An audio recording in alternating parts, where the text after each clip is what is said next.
제가 할 수 있습니다. 지금 농담할 때입니까? 수백억이 걸린 계약이에요. 정말 해낸다면 당신 월급 지금의 10배로 올려주죠? 가정부가 통역을 한다고요? 지금 이 중요한 자리예요. 그 한마디에 회의실 공기가 얼어붙었습니다. 글로벌 투자 계약을 앞둔 아침 갑자기 통역사가 오지 않았다는 소식이 전해졌고 그때 청소 도구를 들고 있던 한 여자가 조용히 입을 열었기 때문입니다. 제가 할 수 있습니다. 임원들의 시선이 일제히 그 여자에게 쏠렸습니다. 30도 안 돼 보이는 3년째 이 집에서 일하던 가정부였습니다. 지금 농담할 때입니까? 수백억이 걸린 계약이에요. 비웃음과 의심이 쏟아졌고 회장은 차갑게 말했습니다. 정말 해낸다면 당신 월급 지금의 10배로 올려주죠. 그 순간 아무도 몰랐습니다. 그 여자가 5개 국어를 자유롭게 구사한다는 사실을, 그리고 이 선택이 한 사람의 인생뿐 아니라 회사의 운명까지 바꿔놓게 될 거라는 걸 말이죠.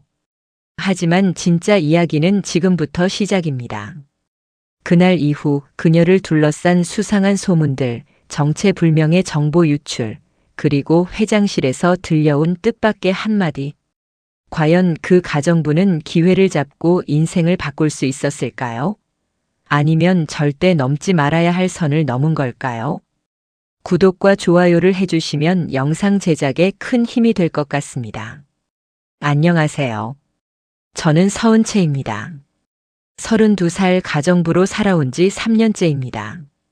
사람들은 제가 걸레질이나 하는 평범한 가정부라고 생각합니다. 하지만 사실 저는 5개 국어를 자유롭게 구사할 수 있습니다. 영어, 중국어, 일본어, 프랑스어, 독일어까지요. 대학에서 국제학을 전공했고 꿈도 분명했습니다. 언젠가 국제 무대에서 일하며 세계를 무대로 활약하는 것. 교환학생으로 베를린에서 1년을 보냈고 파리에서 6개월간 인턴십을 했습니다. 성적도 우수했고 교수님들의 추천서도 받았습니다. 하지만 현실은 달랐습니다. 졸업 후 수많은 이력서를 냈지만 돌아온 건 침묵뿐이었습니다. 경력이 없다는 이유로, 나이가 애매하다는 이유로, 때로는 여자라는 이유로 문전박대를 당했습니다. 면접장에서는 제 스펙을 보며 고개를 갸우뚱했습니다. 어학 실력은 좋은데 실무 경험이 없네요. 30이 넘었는데 신입으로 들어오기엔. 통장 잔고는 바닥을 보였고 월세는 밀려갔습니다. 친구들은 하나둘 취업에 성공하며 멀어져 갔고 저는 점점 고립되어 갔습니다. 카페에서 만나는 친구들의 명함에는 그럴듯한 직함들이 적혀 있었지만 저에게는 아무것도 없었습니다. 그러던 어느 날 구인 광고를 보게 되었습니다. 강남의 한 대저택에서 가정부를 구한다는 내용이었습니다. 망설였습니다. 이건 제가 꿈꿨던 삶이 아니었으니까요. 부모님께도 차마 말씀드릴 수 없었습니다. 하지만 살아야 했습니다. 밥은 먹어야 했고 집세는 내야 했습니다. 자존심은 배를 채워주지 않았습니다. 그렇게 저는 강 회장의 저택에서 일하게 되었습니다. 처음 그 집에 들어섰을 때의 기억이 아직도 생생합니다. 높은 천장, 대리석 바닥, 벽을 가득 채운 명화들. 제가 살던 반지하 원룸과는 다른 세상이었습니다. 거실 하나가 제 집 3배는 되어 보였습니다. 강 회장은 60대 중반의 신흥 재벌이었습니다. 글로벌 기업을 운영하며 엄청난 부를 축적한 사람. 하지만 그는 직원들을 대할 때 차갑고 권위적이었습니다. 특히 저 같은 가정부에게는 더욱 그랬습니다. 첫날 저는 2층 복도를 청소하고 있었습니다. 그때 회장이 지나가며 말했습니다. 가정부는 보이지 않는 존재야. 조용히 흔적 없이 일해. 그 말이 제 가슴에 박혔습니다. 보이지 않는 존재. 저는 투명인간이 되어야 했습니다. 하지만 저는 포기하지 않았습니다. 청소를 하면서도 설거지를 하면서도 빨래를 개면서도 공부를 놓지 않았습니다. 새벽 5시에 일어나 출근 전 1시간, 퇴근 후 밤늦게까지 언어 공부를 이어갔습니다. 팟캐스트를 들으며 발음을 교정하고 뉴스 기사를 읽으며 어휘를 늘렸습니다. 언젠가 기회가 올 거라고 믿었습니다. 언젠가 제 능력을 보여줄 날이 올 거라고요. 3년이 흘렀습니다. 그동안 저는 수많은 굴욕을 참아야 했습니다. 어느 날 회장의 딸 강혜린이 친구들을 데려왔습니다. 26살의 그녀는 명품으로 치장하고 오만함으로 가득 찬 여자였습니다. 그들은 거실에서 와인을 마시며 떠들었고 저는 그들이 쏟은 와인을 닦아야 했습니다. 엄마, 저 가정부 좀 봐. 대학은 나왔대요.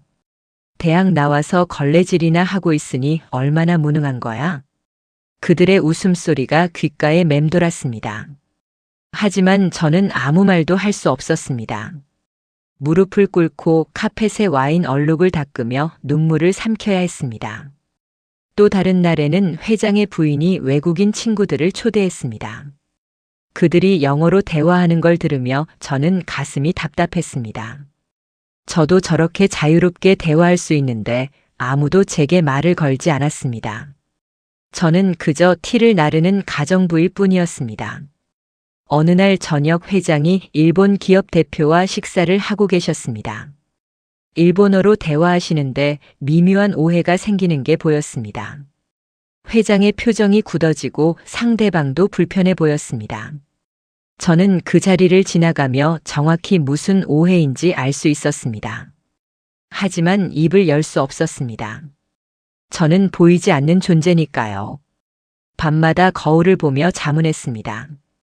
저는 왜 이렇게 살고 있는 걸까요? 제 꿈은 어디로 간 걸까요? 하지만 다음 날 아침이 오면 다시 유니폼을 입고 청소 도구를 들어야 했습니다. 그런데 바로 오늘 아침 모든 게 달라졌습니다. 회장님의 목소리가 1층에서 들려왔습니다. 평소보다 높고 날카로운 목소리였습니다. 저는 2층 계단을 청소하며 아래를 내려다봤습니다. 비서실 직원들이 허둥대고 있었고 회장님은 소파에 앉아 이마를 짚고 계셨습니다. 뭔가 큰일이 벌어진 게 분명했습니다. 그리고 바로 그 순간이었습니다.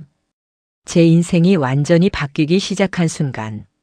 과연 무슨 일이 벌어진 걸까요? 그리고 저는 어떤 선택을 하게 될까요? 비서실장 이지우의 목소리가 떨리고 있었습니다.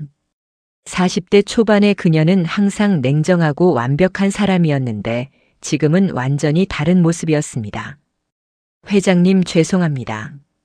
통역사 최 선생님이 갑자기 응급실에 실려가셨다고 합니다. 회장님의 얼굴이 새하얗게 질렸습니다. 뭐라고? 2시간 후에 독일 투자자들이 온다고? 100억 원짜리 계약인데? 저는 계단 청소를 멈추고 그 광경을 지켜봤습니다. 손에 든 걸레에서 물이 뚝뚝 떨어졌지만 신경 쓸 여유가 없었습니다. 비서실 직원들이 급하게 전화를 돌리기 시작했습니다. 다른 통역사를 구하려는 것 같았습니다. 하지만 모두 허사였습니다. 토요일 아침이라 연락이 닿지 않거나 이미 다른 일정이 있거나 강남까지 오는데 시간이 너무 오래 걸렸습니다. 회장님, 최대한 빨리 올 수 있는 통역사도 1시간 반은 걸린다고 합니다. 1시간 반? 그럼 늦는다는 얘기잖아. 회장님의 목소리가 점점 높아졌습니다. 그의 얼굴은 붉게 달아올랐고 주먹을 불끈 쥔 채 회의실을 서성이기 시작했습니다. 바로 그때 현관문이 열리며 한 남자가 들어왔습니다. 최은석 부장이었습니다. 40대 후반의 그는 비서실에서 가장 오래 일한 베테랑이었습니다. 항상 정중하고 차분한 사람이었고 회장님도 그를 신뢰하는 눈치였습니다. 회장님 무슨 일이십니까? 통역사가 못 온다는군. 이 중요한 날에. 최은석 부장의 얼굴도 굳어졌습니다. 그는 서류 가방을 내려놓으며 빠르게 상황을 파악했습니다. 독일 측에 일정을 미루자고 연락해 볼까요? 안 돼. 슈미트 회장은 내일 중국으로 떠난다고 했어. 오늘이 아니면 기회가 없어. 저는 계단 난간을 꽉 움켜쥐고 있었습니다. 가슴이 두근거렸습니다. 머릿속에서 무언가가 속삭였습니다. 지금이야, 지금 아니면 기회가 없어. 하지만 입을 열 수가 없었습니다. 3년 동안 투명인간처럼 살아온 제가 어떻게 저런 중요한 자리에 나서겠습니까?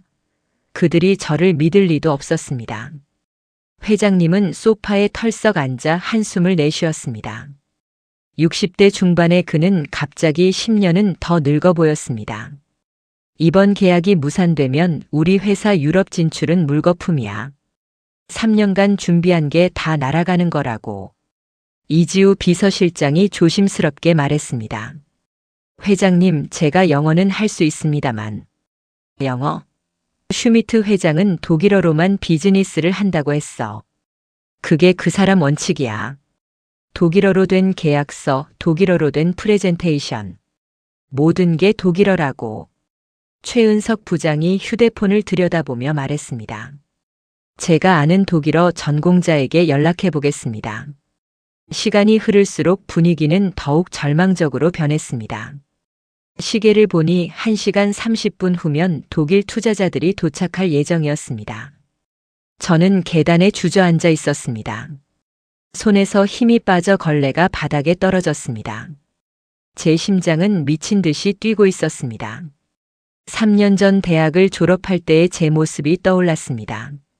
검은 가운을 입고 졸업장을 받던 날 교수님께서 말씀하셨습니다. 은채 씨는 정말 뛰어난 학생이었어요. 언젠가 국제 무대에서 빛날 거라고 확신합니다. 그 말을 믿었습니다. 하지만 현실은 달랐습니다. 그리고 지금 제 앞에 기회가 있습니다. 아마도 마지막 기회일지도 모릅니다. 입술을 깨물었습니다. 온몸이 떨렸습니다. 그리고 마침내 제 입에서 작은 목소리가 흘러나왔습니다. 제가 할 수 있습니다. 순간 모든 것이 멈춘 것 같았습니다. 시간이 정지한 듯한 느낌이었습니다. 모든 시선이 일제히 저에게 쏠렸습니다. 회장님, 이지우 비서실장, 최은석 부장, 그리고 다른 비서실 직원들까지 10명이 넘는 사람들이 저를 바라봤습니다. 저는 천천히 일어섰습니다.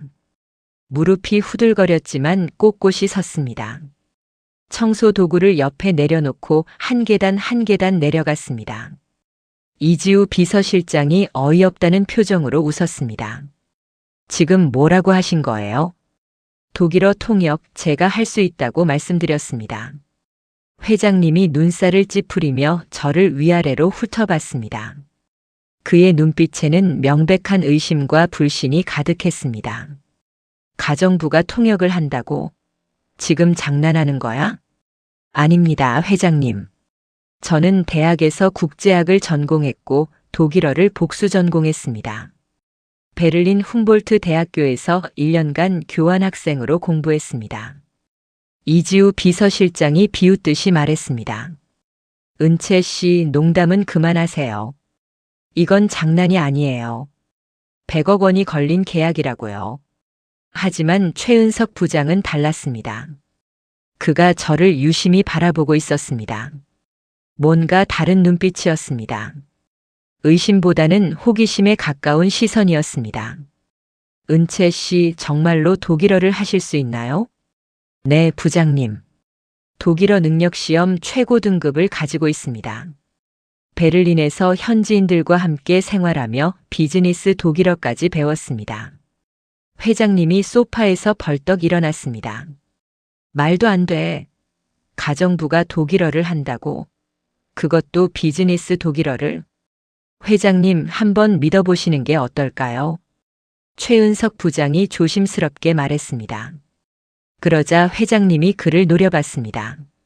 부장, 정신 나갔어? 100억 원짜리 계약을 가정부한테 맡기자고. 하지만 지금 다른 선택지가 있습니까? 시간이 1시간밖에 남지 않았습니다. 회장님은 입을 다물었습니다. 최은석 부장의 말이 맞았기 때문입니다. 다른 방법이 없었습니다. 저는 용기를 내어 한 걸음 더 다가갔습니다. 회장님, 간단한 테스트라도 해보세요. 제가 정말 할 수 있는지 확인하실 수 있습니다. 회장님이 저를 뚫어져라 쳐다봤습니다. 그 시선이 얼마나 차갑고 날카로운지 온몸에 소름이 돋았습니다. 하지만 저는 눈을 피하지 않았습니다. 정면으로 마주봤습니다. 긴 침묵이 흘렀습니다. 그리고 회장님이 피식 웃었습니다. 비웃음이었습니다. 좋아. 그럼 이렇게 하지. 정말 내가 통역을 해낸다면 가정부 말고 정식 직원으로 채용하고 월급을 지금의 10배로 올려주지. 약속하지. 10배라는 말에 주변 직원들이 웅성거렸습니다. 하지만 그들의 눈빛에는 저를 향한 동정만 가득했습니다. 아무도 제가 성공할 거라고 믿지 않았습니다. 저는 고개를 끄덕였습니다. 감사합니다, 회장님. 하지만 실패하면 당장 짐 싸서 나가는 거야. 알겠어? 네, 알겠습니다. 이지우 비서실장이 한숨을 쉬며 고개를 저었습니다. 다른 직원들도 불안한 표정으로 서로를 쳐다봤습니다. 회장님의 미래가 가정부의 손에 달렸다는 사실이 믿기지 않는 모양이었습니다. 오직 최은석 부장만이 저를 믿어주는 것 같았습니다. 그가 제게 작게 고개를 끄덕이며 격려의 눈빛을 보냈습니다. 시계를 보니 1시간 15분이 남았습니다. 이제 준비할 시간이었습니다. 과연 저는 이 기회를 잡을 수 있을까요? 아니면 3년간 쌓아온 모든 것을 잃고 거리로 쫓겨날까요? 제 인생의 가장 중요한 순간이 다가오고 있었습니다. 최은석 부장이 저를 비서실로 안내했습니다. 다른 직원들이 수군거리는 소리가 들렸지만 신경 쓸 여유가 없었습니다. 은채 씨, 여기서 옷부터 갈아입으세요. 그가 건네준 건 검은색 블라우스와 회색 치마였습니다. 비서실 여직원들이 입는 단정한 정장이었습니다. 가정부 유니폼을 벗고 그 옷을 입는 순간 묘한 기분이 들었습니다. 거울을 보니 낯선 사람이 서 있었습니다. 3년 만에 처음으로 정장을 입은 제 모습이었습니다. 머리를 단정하게 올리고 떨리는 손으로 옷매를 고쳤습니다. 최은석 부장이 서류 뭉치를 건넸습니다. 이게 오늘 계약 관련 자료입니다. 1시간 동안 최대한 숙지하세요. 저는 서류를 받아들고 빠르게 훑어보기 시작했습니다. 투자 규모, 기술 이전 조건, 품질 관리 시스템, 로열티 비율. 복잡한 내용들이 빼곡히 적혀 있었습니다. 다행히 독일어 원본 계약서도 함께 있었습니다. 저는 독일어 버전을 집중적으로 읽었습니다. 생소한 전문 용어들이 있었지만 베를린에서 공부할 때 배운 비즈니스 독일어 덕분에 이해할 수 있었습니다. 시간이 촉박했습니다. 1시간은 눈 깜짝할 사이에 지나갔습니다. 이지우 비서실장이 문을 열고 들어왔습니다. 은채 씨, 독일 측이 도착했습니다. 회의실로 가시죠. 제 심장이 미친 듯이 뛰기 시작했습니다. 손에 땀이 났고 입이 바짝 말랐습니다. 하지만 지금 물러설 수는 없었습니다. 회의실 문 앞에서 잠시 멈춰 섰습니다. 깊게 숨을 들이마셨습니다. 그리고 문을 열었습니다. 회의실 안에는 이미 3사람이 앉아 있었습니다. 회장님, 그리고 2명의 외국인이었습니다. 한 명은 60대 초반으로 보이는 남성이었습니다. 은발의 날카로운 눈빛을 가진 사람. 정장 차림이 완벽했고 자세도 꼿꼿했습니다. 마르틴 슈미트 회장이 분명했습니다. 다른 한 명은 40대 중반의 여성이었습니다. 짧은 금발의 안경을 낀 그녀는 서류를 펼쳐놓고 검토하고 있었습니다. 안나 밀러 재무이사였습니다. 제가 들어서자 3사람의 시선이 일제히 저에게 쏠렸습니다. 회장님의 얼굴에는 여전히 의심이 가득했습니다. 그는 고개를 살짝 저으며 중얼거렸습니다. 정말 미친 짓이야. 하지만 이미 늦었습니다. 저는 자리에 앉으며 독일어로 인사를 건넸습니다. 구텐 탁, 안녕하세요. 오늘 통역을 담당하게 된 서은채입니다. 잘 부탁드립니다. 마르틴 회장의 눈빛이 변했습니다. 놀라움이 스쳐 지나갔습니다. 오, 독일어를 하시는군요. 어디서 배우셨습니까? 베를린 훔볼트 대학교에서 1년간 공부했습니다. 안나 이사가 미소를 지었습니다. 훔볼트요? 훌륭한 대학이죠. 저도 그곳 출신입니다. 순간 회장님의 표정이 살짝 밝아졌습니다. 제 발음이 자연스러웠고 상대방이 호의적으로 반응하는 게 보였기 때문입니다. 마르틴 회장이 본격적으로 이야기를 시작했습니다. 그럼 시작하겠습니다. 우리 회사는 한국 시장의 잠재력을 높이 평가하고 있습니다. 5년간 300억 원을 투자할 계획입니다. 저는 한 단어도 놓치지 않으려고 집중했습니다. 그리고 정확하게 한국어로 통역했습니다. 독일 측에서는 한국 시장의 성장 가능성을 긍정적으로 보고 계시며 향후 5년간 약 300억 원 규모의 투자를 진행하실 계획이라고 하십니다. 회장님이 고개를 끄덕였습니다. 저는 계속했습니다. 마르틴 회장이 더 구체적인 이야기를 꺼냈습니다. 하지만 기술 이전 프로토콜과 품질 관리 시스템에 대한 명확한 보장이 필요합니다. 우리는 ISO 9001 기준을 엄격히 준수하며 한국 측도 동일한 수준을 유지해야 합니다. 복잡한 기술 용어들이 쏟아져 나왔지만 저는 차분하게 통역했습니다. 서류를 미리 읽어둔 덕분에 맥락을 이해할 수 있었습니다. 회장님의 표정이 점점 진지해졌습니다. 그리고 놀라움으로 변했습니다. 제 통역이 정확하다는 걸 알아챈 것입니다. 안나 이사가 재무 구조에 대해 설명하기 시작했습니다. 현재 유로존의 금리 상황과 환율 변동성을 고려할 때 투자 회수 기간을 3년에서 5년으로 조정하는 것이 현실적입니다. 또한 분기별 실적 보고와 재무 감사가 필수적입니다. 이건 단순한 통역을 넘어선 내용이었습니다. 저는 한국의 비즈니스 문화를 고려해서 표현을 조정했습니다. 유럽 금융시장의 불확실성을 감안하면 투자금 회수가 당초 계획보다 다소 길어질 수 있다는 말씀입니다. 그래서 여유 있게 5년 정도로 잡자고 제안하시는 겁니다. 아울러 투명한 경영을 위해 분기마다 실적을 공유하고 재무 상태를 점검하자고 하십니다. 회장님이 고개를 끄덕였습니다. 제 설명이 이해하기 쉬웠던 모양입니다. 회의가 진행될수록 분위기가 좋아졌습니다. 마르틴 회장과 안나 이사가 점점 편안해지는 게 보였습니다. 그런데 갑자기 마르틴 회장이 까다로운 질문을 던졌습니다. 한국 정부의 외국인 투자 규제 정책은 어떻습니까? 특히 기술 보호와 관련된 제한 사항이 있는지 알고 싶습니다. 이건 단순한 통역을 넘어선 질문이었습니다. 저는 회장님께 정확히 전달했습니다. 회장님, 독일 측에서 외국인 투자에 대한 정부 규제, 특히 기술 보호 관련 제한 사항이 있는지 궁금해 하십니다. 회장님이 답변하기 시작했습니다. 저는 그의 말을 독일 비즈니스 문화에 맞게 통역했습니다.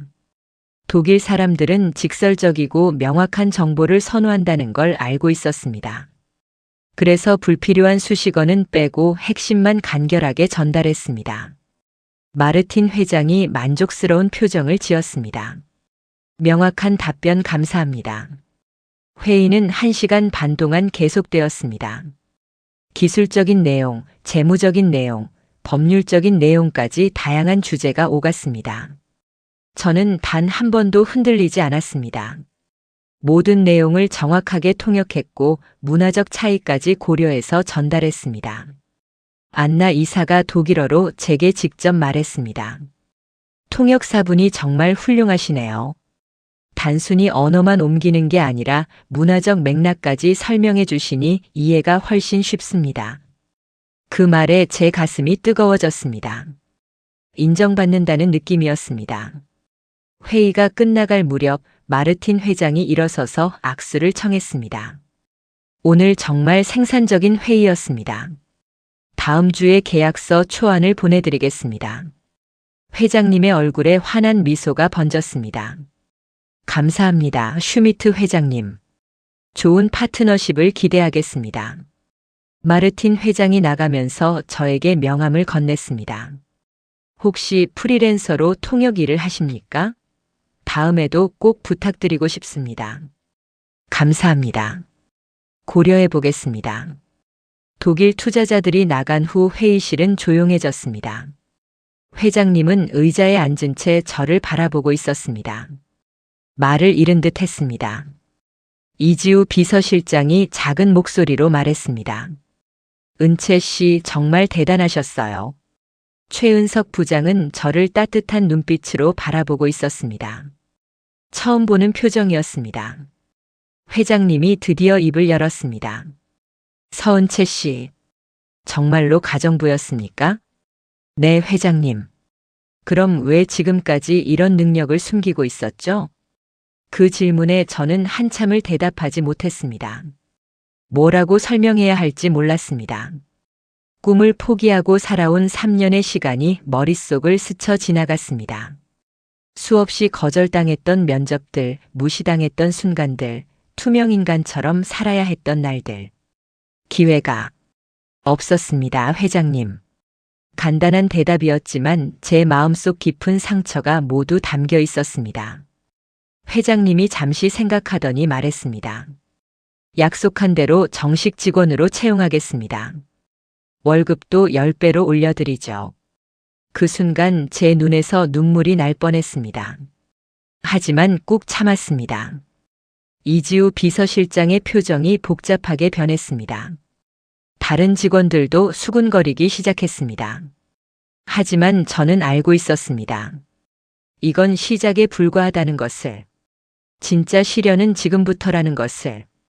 과연 제가 이 새로운 세계에서 살아남을 수 있을까요? 아니면 더 큰 함정이 저를 기다리고 있는 걸까요? 다음 날 아침 8시, 저는 완전히 다른 사람이 되어 출근했습니다. 정식 통번역 보조직이라는 직함을 받았고 비서실 한쪽에 제 자리가 생겼습니다. 창가 쪽 작은 책상이었지만 어제까지 걸레를 들고 다니던 제게는 꿈만 같았습니다. 책상 위에는 새 컴퓨터가 놓여 있었고 전화기도 있었습니다. 그리고 무엇보다 제 이름이 적힌 명패가 있었습니다. 서은채 통번역 보조. 그 명패를 보는 순간 가슴이 벅차올랐습니다. 하지만 주변 분위기는 냉랭했습니다. 이지우 비서실장이 제 책상 앞을 지나가며 차갑게 말했습니다. 아, 그 자리요? 원래 김 과장 자리였는데 김 과장은 다른 팀으로 발령났어요.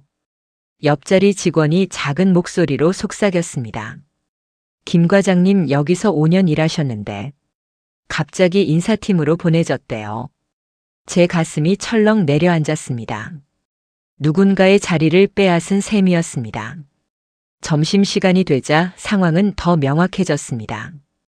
직원 식당에서 줄을 서는데 앞에 있던 2명이 뒤를 돌아보며 수군거렸습니다.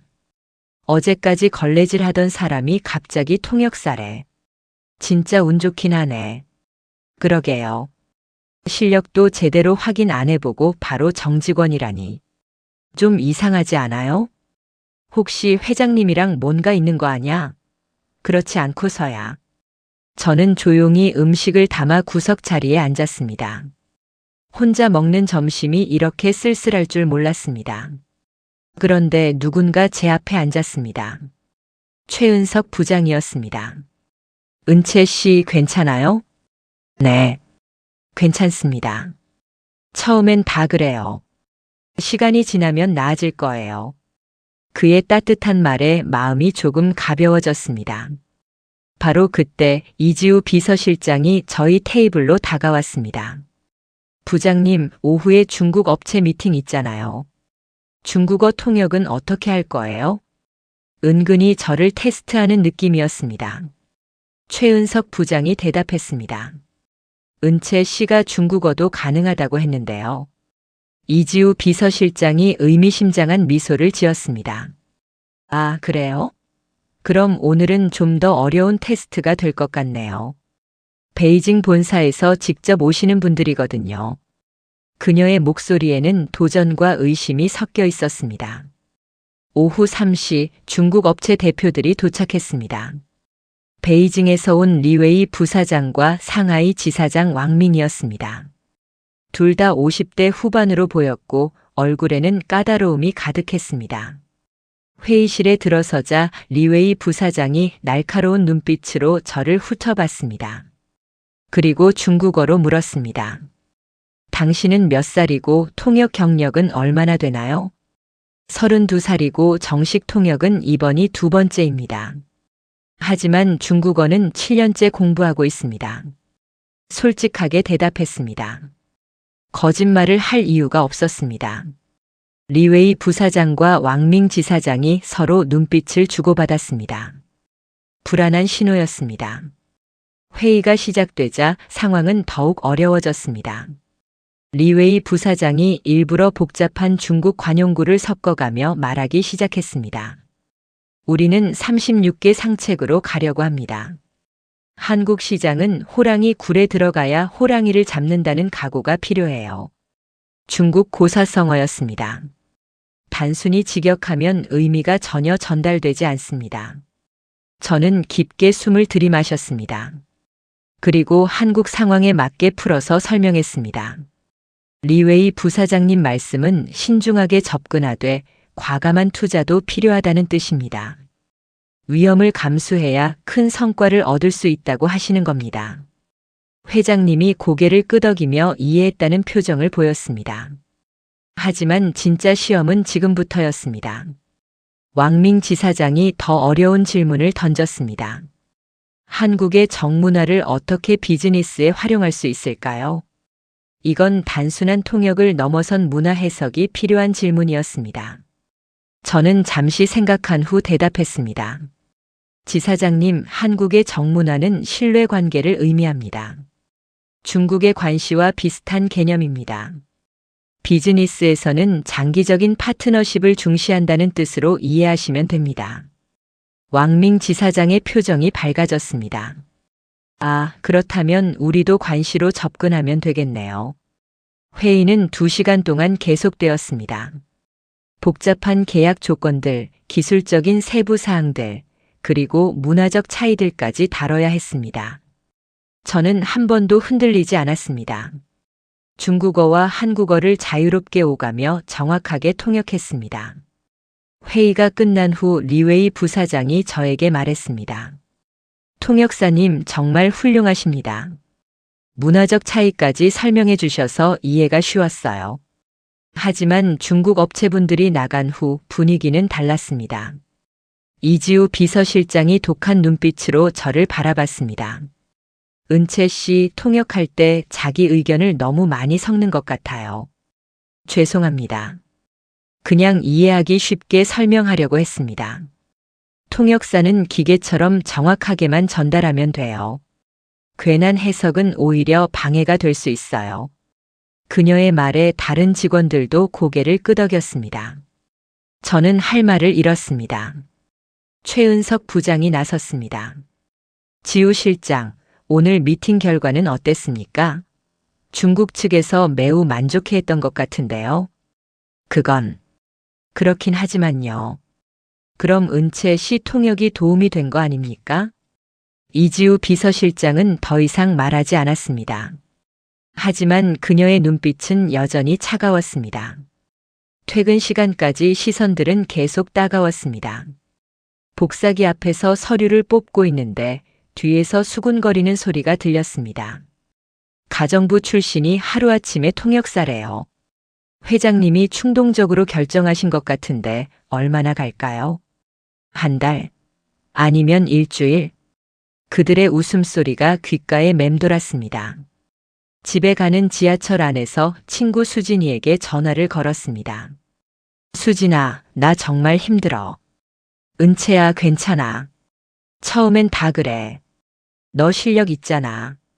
근데 여기는 실력만으로는 안 되는 것 같아. 정말 그랬습니다. 이곳에는 보이지 않는 규칙들이 있었고 저는 아직 그 규칙을 모르고 있었습니다. 다음 날도 그 다음 날도 비슷했습니다. 중요한 미팅마다 제 통역 실력은 인정받았지만 직장 내에서의 위치는 여전히 애매했습니다.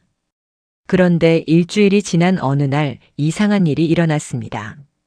금요일 저녁 회사를 떠나려는데 최은석 부장이 저를 조용히 불렀습니다. 은채 씨, 잠깐 얘기 좀 할까요? 그의 표정이 심각했습니다. 뭔가 중요한 이야기가 있는 것 같았습니다. 다음 주 월요일에 일본 본사 임원들이 옵니다. 정말 중요한 미팅인데 통역을 맡을 수 있을까요? 네, 부장님. 할 수 있습니다. 근데 이번엔 좀 다를 거예요. 정말 까다로운 분들이거든요.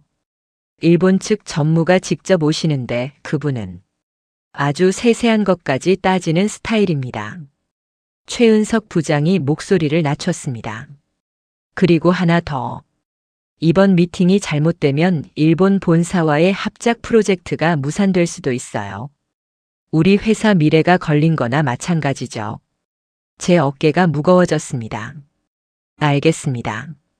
최선을 다하겠습니다. 은채 씨, 그리고 그가 잠시 망설이더니 말을 이었습니다. 조심하세요. 비서실에 은채 씨를 곱게 보지 않는 사람들이 있어요. 특히 이번 일본 미팅은 누군가 은채 씨를 시험하려는 것일 수도 있습니다. 무슨 뜻입니까? 그냥 조심하라는 말씀이에요. 최은석 부장의 경고가 마음에 걸렸습니다. 하지만 피할 수는 없었습니다. 주말 내내 일본어 자료를 공부했습니다. 비즈니스 일본어 표현들을 다시 복습하고 일본 기업 문화에 대해서도 공부했습니다. 월요일이 밝았습니다. 회사에 도착하니 분위기가 심상치 않았습니다. 임원들이 긴급 회의를 하고 있었고 비서실 직원들은 긴장한 표정으로 서류를 정리하고 있었습니다. 그런데 이상했습니다. 일본 본사 임원들이 오는 중요한 날인데 왜 아무도 제게 미팅 시간을 알려주지 않는 걸까요? 저는 최은석 부장을 찾아갔습니다. 부장님, 오늘 일본 미팅이 몇 시입니까? 그런데 그의 표정이 이상했습니다. 당황한 것 같았습니다. 은채 씨, 그게 바로 그때 이지우 비서실장이 다가왔습니다. 그녀의 얼굴에는 묘한 미소가 번져 있었습니다. 아, 은채 씨. 일본 미팅 말인가요? 30분 후에 시작이에요. 준비 안 하셨어요? 30분? 제 머릿속이 하얘졌습니다. 왜 미리 알려주시지 않았습니까? 어머, 제가 어제 메일 보냈는데요. 못 받으셨어요? 저는 급하게 메일을 확인했습니다. 하지만 아무것도 없었습니다. 이지우 비서실장이 어깨를 으쓱하며 말했습니다. 아이고, 제가 잘못 보낸 모양이네요. 미안해요. 어쩌죠? 이제 준비할 시간도 없는데. 그녀의 눈빛을 보는 순간 알았습니다. 이건 실수가 아니었습니다. 의도적이었습니다. 과연 저는 준비도 없이 이 중요한 미팅을 해낼 수 있을까요? 아니면 이번이 제 마지막 기회가 될까요? 그리고 왜 그들은 저를 이렇게까지 몰아붙이는 걸까요? 더 큰 음모가 숨어 있는 건 아닐까요? 30분.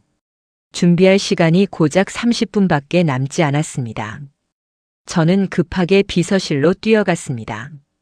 일본 미팅 관련 자료를 찾아야 했습니다. 지우 실장님, 오늘 미팅 자료 어디 있습니까? 이지우 비서실장이 천천히 서류함을 가리켰습니다. 저기 있을 거예요. 찾아보세요. 그녀의 태도는 너무나 태연했습니다. 마치 이 모든 게 아무렇지도 않다는 듯이. 저는 서류함을 뒤지기 시작했습니다. 손이 떨렸지만 침착해야 했습니다. 수십 개의 파일 중에서 오늘 미팅 자료를 찾아야 했습니다. 5분이 지나고 10분이 지났습니다. 다른 직원들이 제 모습을 힐끔힐끔 쳐다봤습니다. 누군가는 동정 어린 눈빛으로, 누군가는 구경하듯 바라봤습니다. 마침내 자료를 찾았습니다. 일본 본사와의 합작 투자 계획서였습니다. 하지만 문제가 있었습니다. 자료가 전부 일본어로만 되어 있었고 분량이 50페이지가 넘었습니다. 20분 안에 이걸 다 파악해야 한다니. 저는 책상에 앉아 미친 듯이 자료를 읽기 시작했습니다. 투자 규모, 지분 구조, 기술 협력 방안, 수익 배분 모델. 복잡한 내용들이 빼곡히 적혀 있었습니다. 시계를 보니 15분 남았습니다. 최은석 부장이 조용히 제 옆으로 다가왔습니다. 은채 씨 괜찮겠어요? 네. 해야죠. 일본 측 다나카 전무는 정말 까다로운 분이에요. 작은 실수도 용납하지 않죠. 그의 말이 부담으로 다가왔지만 저는 고개를 끄덕였습니다. 10분 남았습니다. 자료를 대충이라도 훑어봤습니다. 핵심 내용들을 머릿속에 입력했습니다. 하지만 충분하지 않았습니다. 평소라면 최소 2~3시간은 공부했을 자료였습니다. 5분 남았습니다. 이지우 비서실장이 다가와 말했습니다. 은채 씨, 일본 측이 도착했어요. 회의실로 가시죠. 그녀의 목소리에는 기대감 같은 게 섞여 있었습니다. 제가 실패하기를 바라는 듯한. 저는 자료를 들고 일어섰습니다. 다리가 후들거렸지만 꾹 참았습니다. 회의실로 가는 복도가 너무 길게 느껴졌습니다. 문을 열자 이미 5명이 앉아 있었습니다. 회장님 그리고 일본 본사에서 온 4명의 임원들이었습니다. 가운데 앉은 사람이 다나카 전무였습니다.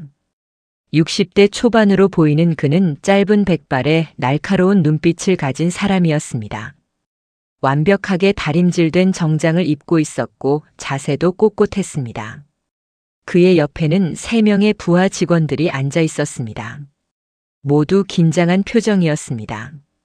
제가 들어서자 다나카 전무가 차갑게 저를 훑어봤습니다. 당신이 오늘 통역을 담당하는 사람입니까? 일본어였지만 존댓말이 아니었습니다. 아래 사람을 대하는 말투였습니다. 네, 서은채입니다. 잘 부탁드립니다. 저는 정중하게 인사했습니다. 일본에서는 인사와 태도가 중요하다는 걸 알고 있었습니다. 다나카 전무가 시계를 보며 말했습니다. 시간이 없습니다. 바로 시작하겠습니다. 회의가 시작되었습니다. 다나카 전무는 일본 특유의 빠르고 복잡한 경어를 사용했습니다. 존댓말과 겸양어가 섞인 문장들이 쏟아져 나왔습니다. 저희 본사에서는 이번 합작 투자건에 대해 신중한 검토를 거듭해왔습니다. 귀사의 기술력은 인정하지만 재무 구조와 관리 시스템에 대한 우려가 있습니다. 저는 정확하게 통역했습니다. 일본 본사에서는 이번 합작 투자에 대해 깊이 검토하셨다고 합니다. 우리 회사의 기술력은 높이 평가하시지만 재무 상태와 관리 체계에 대해서는 우려를 표하고 계십니다. 회장님의 얼굴이 굳어졌습니다. 다나카 전무가 계속 말을 이었습니다. 하지만 문제가 생겼습니다. 그가 사용하는 용어들이 점점 전문적으로 변했습니다. 재무, 법률, 기술 용어들이 한꺼번에 쏟아져 나왔습니다. 연결 재무제표 기준으로 ROE가 업계 평균에 미치지 못하고 부채 비율도 높은 편입니다. 또한 내부 통제 시스템의 미비로 인한 리스크도 간과할 수 없습니다. 복잡한 재무 용어들이었습니다. 하지만 저는 침착하게 통역했습니다. 연결 재무제표를 보면 자기자본 이익률이 업계 평균보다 낮고 부채 비율도 다소 높은 편이라고 지적하십니다. 아울러 내부 관리 시스템이 부족해서 위험 요소가 있다고 우려하고 계십니다. 회장님이 당황한 표정으로 답변하기 시작했습니다. 저는 그의 말을 일본어로 옮겼습니다. 그런데 다나카 전무의 표정이 변하지 않았습니다. 여전히 차갑고 무표정했습니다. 30분이 지났습니다. 다나카 전무가 갑자기 날카로운 질문을 던졌습니다. 혼샤는 고게이샤노 기주스 이텐 프로토콜리스 이테, 구타이테키나 로드메포 테이지 쿠다사이. 본사는 귀사의 기술 이전 프로토콜에 대해 구체적인 로드맵을 제시해 주시기 바랍니다. 문제는 그가 사용한 표현이었습니다. 존경어와 겸양어가 복잡하게 얽혀 있었고 비즈니스 일본어 특유의 완곡한 표현이었습니다. 저는 한국 문화에 맞게 풀어서 전달했습니다. 회장님, 일본 측에서 기술 이전에 대한 구체적인 계획과 일정표를 보여달라고 요청하십니다. 회장님이 답변하려는데 다나카 전무가 손을 들어 제지했습니다. 잠깐만요. 그가 저를 날카롭게 쳐다봤습니다. 제가 말한 내용을 정확히 통역하셨습니까? 제 뉘앙스가 제대로 전달됐는지 의문입니다. 순간 회의실이 조용해졌습니다. 다나카 전무가 일본어로 계속 말했습니다. 저는 부탁드립니다라고 했습니다. 요청한다가 아니라. 이 차이를 이해하십니까? 그의 지적은 날카로웠습니다. 일본어의 미묘한 뉘앙스 차이를 지적한 것입니다. 저는 깊게 숨을 들이마셨습니다. 네, 이해합니다. 다나카 전무님께서는 공손하게 부탁하는 형식으로 말씀하셨습니다. 하지만 한국어로는 그 공손함을 요청이라는 단어로 전달하는 게 자연스럽습니다. 한국 비즈니스 문화에서는 직접적인 표현을 선호하시기 때문입니다. 다나카 전무의 눈빛이 변했습니다. 문화적 차이를 고려한 통역이라는 말씀입니까? 네, 그렇습니다. 언어는 단순히 단어를 바꾸는 게 아니라 문화를 전달하는 것이라고 배웠습니다. 잠시 침묵이 흘렀습니다. 그리고 다나카 전무가 작게 고개를 끄덕였습니다. 흥미롭군요. 계속하시죠. 회의는 2시간 동안 이어졌습니다. 다나카 전무는 계속해서 까다로운 질문들을 던졌습니다. 기술적인 것, 재무적인 것, 법률적인 것, 그리고 문화적인 것까지. 저는 한 번도 흔들리지 않았습니다. 준비 시간이 부족했지만 그동안 쌓아온 실력으로 버텼습니다. 그리고 단순히 통역만 한 게 아니었습니다. 양측의 문화적 차이를 메워주고 오해가 생길 만한 부분을 미리 설명했습니다. 회의가 끝나갈 무렵 다나카 전무가 말했습니다. 오늘 회의는 생각보다 생산적이었습니다. 통역사분의 역할이 컸다고 생각합니다. 그리고 그가 저를 똑바로 쳐다봤습니다. 실례지만 통역 일을 얼마나 하셨습니까? 순간 제 심장이 멈추는 것 같았습니다. 솔직하게 말해야 할까요? 아니면 얼버무려야 할까요? 저는 깊게 숨을 쉬고 대답했습니다. 정식으로는 일주일 정도 되었습니다. 회의실이 조용해졌습니다. 다나카 전무의 표정을 알 수 없었습니다. 그가 천천히 입을 열었습니다. 일주일? 그런데 이 정도 수준이라면. 그가 옆에 앉은 부하 직원에게 일본어로 뭔가 말했습니다. 저는 들을 수 있었지만 통역하지 않았습니다. 그들끼리의 대화였으니까요. 이 통역사는 특별하다. 실력도 실력이지만 문화를 이해하는 깊이가 다르다. 그 말을 듣는 순간 제 가슴이 뜨거워졌습니다. 일본 임원들이 떠난 후 회의실에는 회장님과 저만 남았습니다. 회장님이 긴 한숨을 내쉬었습니다. 은채 씨, 오늘 정말 고마웠어요. 당연한 일을 했을 뿐입니다. 아니에요. 준비 시간도 없었는데 저렇게 해내다니. 회장님이 잠시 말을 멈췄습니다. 누군가 일부러 은채 씨를 곤란하게 만들려고 한 것 같은데. 제가 조사해 보겠습니다. 저는 고개를 저었습니다. 괜찮습니다, 회장님. 저는 제 일을 했을 뿐입니다. 하지만 마음속으로는 알고 있었습니다. 이지우 비서실장이 저를 시험했다는 것을, 그리고 아마 이게 끝이 아니라는 것을. 비서실로 돌아오니 분위기가 이상했습니다. 직원들이 수군거리다가 제가 들어오자 조용해졌습니다. 이지우 비서실장만이 자리에 없었습니다. 최은석 부장이 조용히 다가왔습니다. 은채 씨 수고했어요. 정말 대단했어요. 감사합니다, 부장님. 근데 조심하세요. 앞으로 더 어려운 일들이 생길 거예요. 그의 말이 무슨 뜻인지 알 것 같았습니다. 저는 자리에 앉아 컴퓨터를 켰습니다. 그리고 오늘 아침 메일함을 다시 확인했습니다. 이지우 비서실장이 보냈다는 메일은 정말로 없었습니다. 하지만 휴지통을 확인하니 이상한 메일이 하나 있었습니다. 자동으로 삭제된 메일이었습니다. 누군가 제 계정에 접근해서 메일을 지운 것입니다. 제 등에서 식은땀이 흘러내렸습니다. 이건 단순한 시기나 견제가 아니었습니다. 누군가 조직적으로 저를 제거하려고 하고 있었습니다.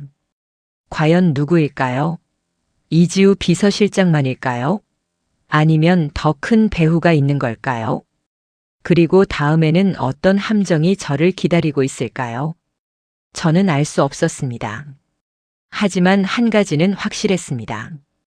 이제부터가 진짜 싸움이라는 것을. 그날 밤 집에 돌아가는 길에 계속 뒤를 돌아봤습니다. 누군가 저를 지켜보고 있다는 느낌이 들었습니다. 피해망상일 수도 있었지만 메일이 삭제된 일을 생각하면 그냥 넘길 수 없었습니다. 집에 도착해서도 잠을 이룰 수 없었습니다. 누가 왜 저를 이렇게까지 몰아붙이는 걸까요? 단순히 가정부 출신이 승진한 게 마음에 안 들어서? 아니면 더 깊은 이유가 있는 걸까요? 다음 날 화요일 출근하자마자 이상한 분위기를 감지했습니다.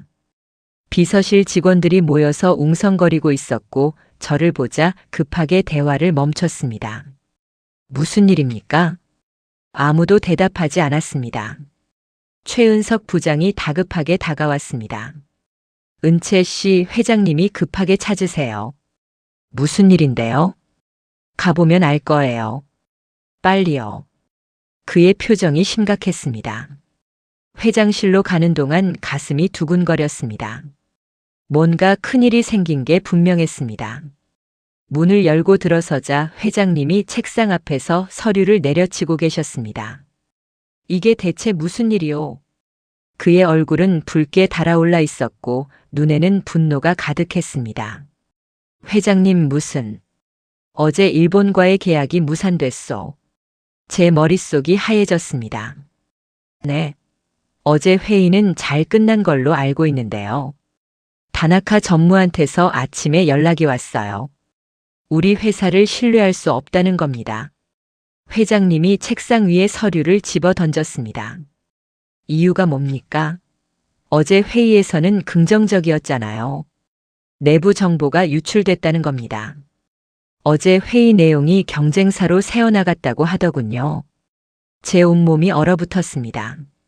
그런데 왜 저를 부르신 겁니까? 회장님이 저를 날카롭게 쳐다봤습니다. 어제 회의에 참석한 사람이 누구누구였죠? 나 일본 측 사람들 그리고 통역사인 당신. 일본 사람들이 정보를 흘릴 리 없고 내가 흘릴 리도 없죠. 제 가슴이 철렁 내려앉았습니다. 설마 제가 정보를 유출했다고 의심하시는 겁니까? 의심하는 게 아니라 당신밖에 없소. 아닙니다. 저는 절대로 그런 일을 하지 않았습니다. 회장님이 소파에 털썩 앉았습니다. 증명할 수 있소?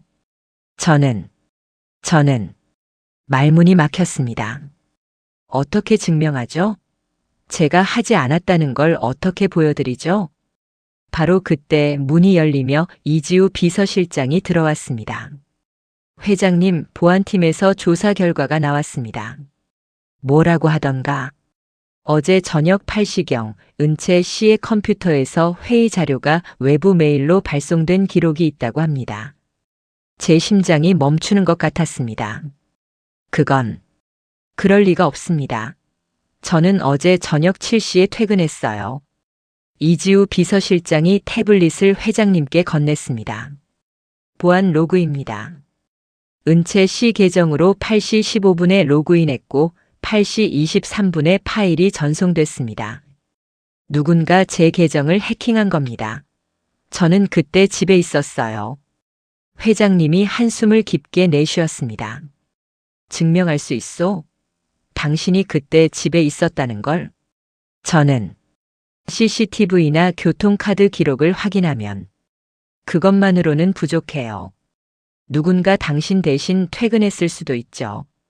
이지우 비서실장의 말에 저는 할 말을 잃었습니다. 회장님이 무거운 목소리로 말했습니다. 은채 씨 조사가 끝날 때까지 업무 정지요.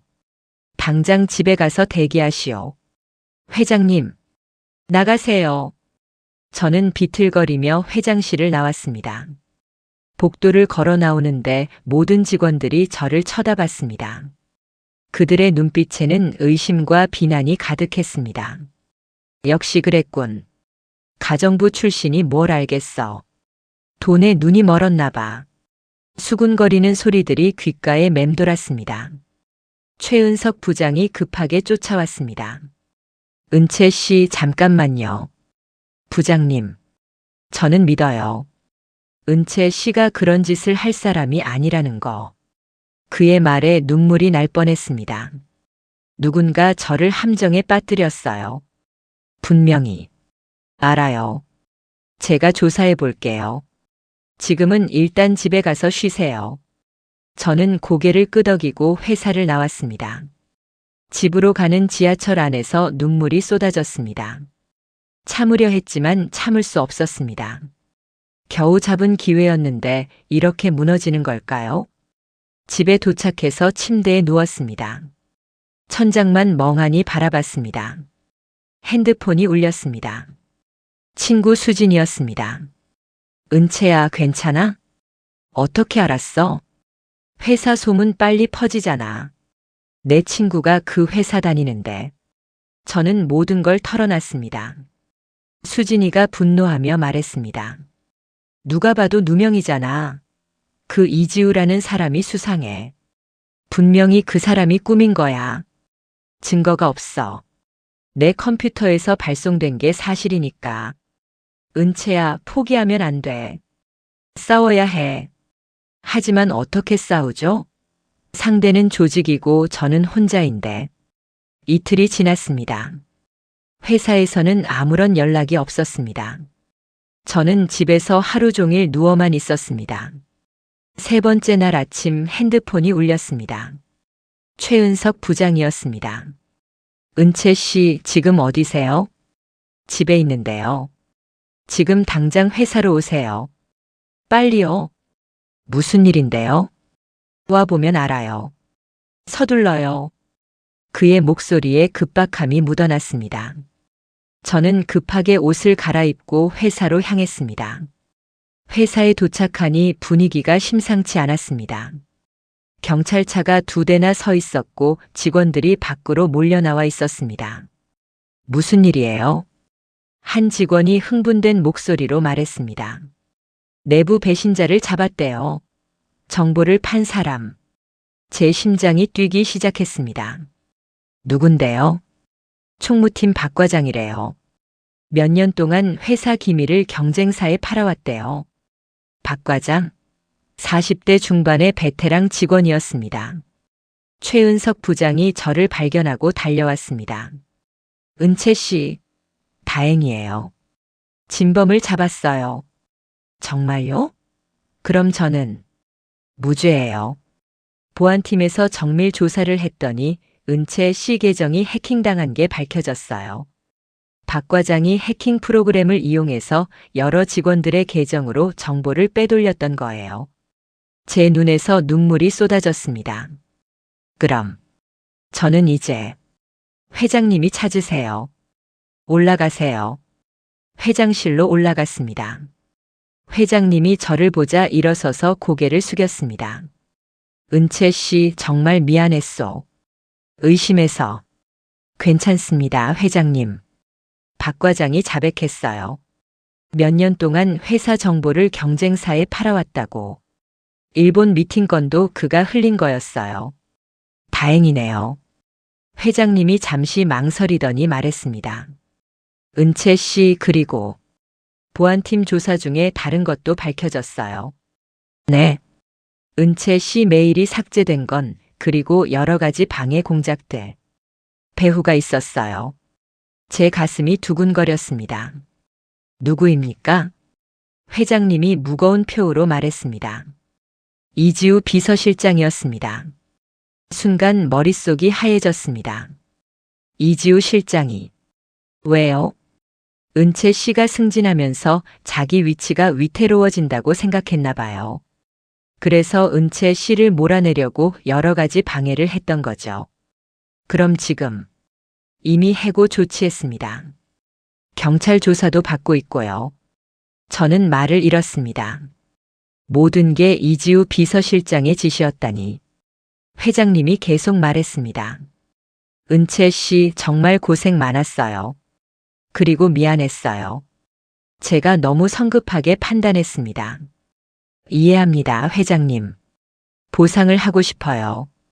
어떤 걸 원하세요? 저는 잠시 생각했습니다. 그냥 제 일을 계속할 수 있으면 좋겠습니다. 회장님이 미소를 지었습니다. 물론이죠. 아니, 그것보다 더 좋은 제안이 있어요. 네. 글로벌 커뮤니케이션 팀을 신설하려고 해요. 팀장으로 은채 씨를 생각하고 있습니다. 팀장? 제 귀를 의심했습니다. 저를요? 네.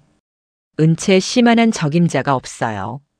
실력도 실력이지만 위기 상황에서도 흔들리지 않는 멘탈을 보여줬잖아요.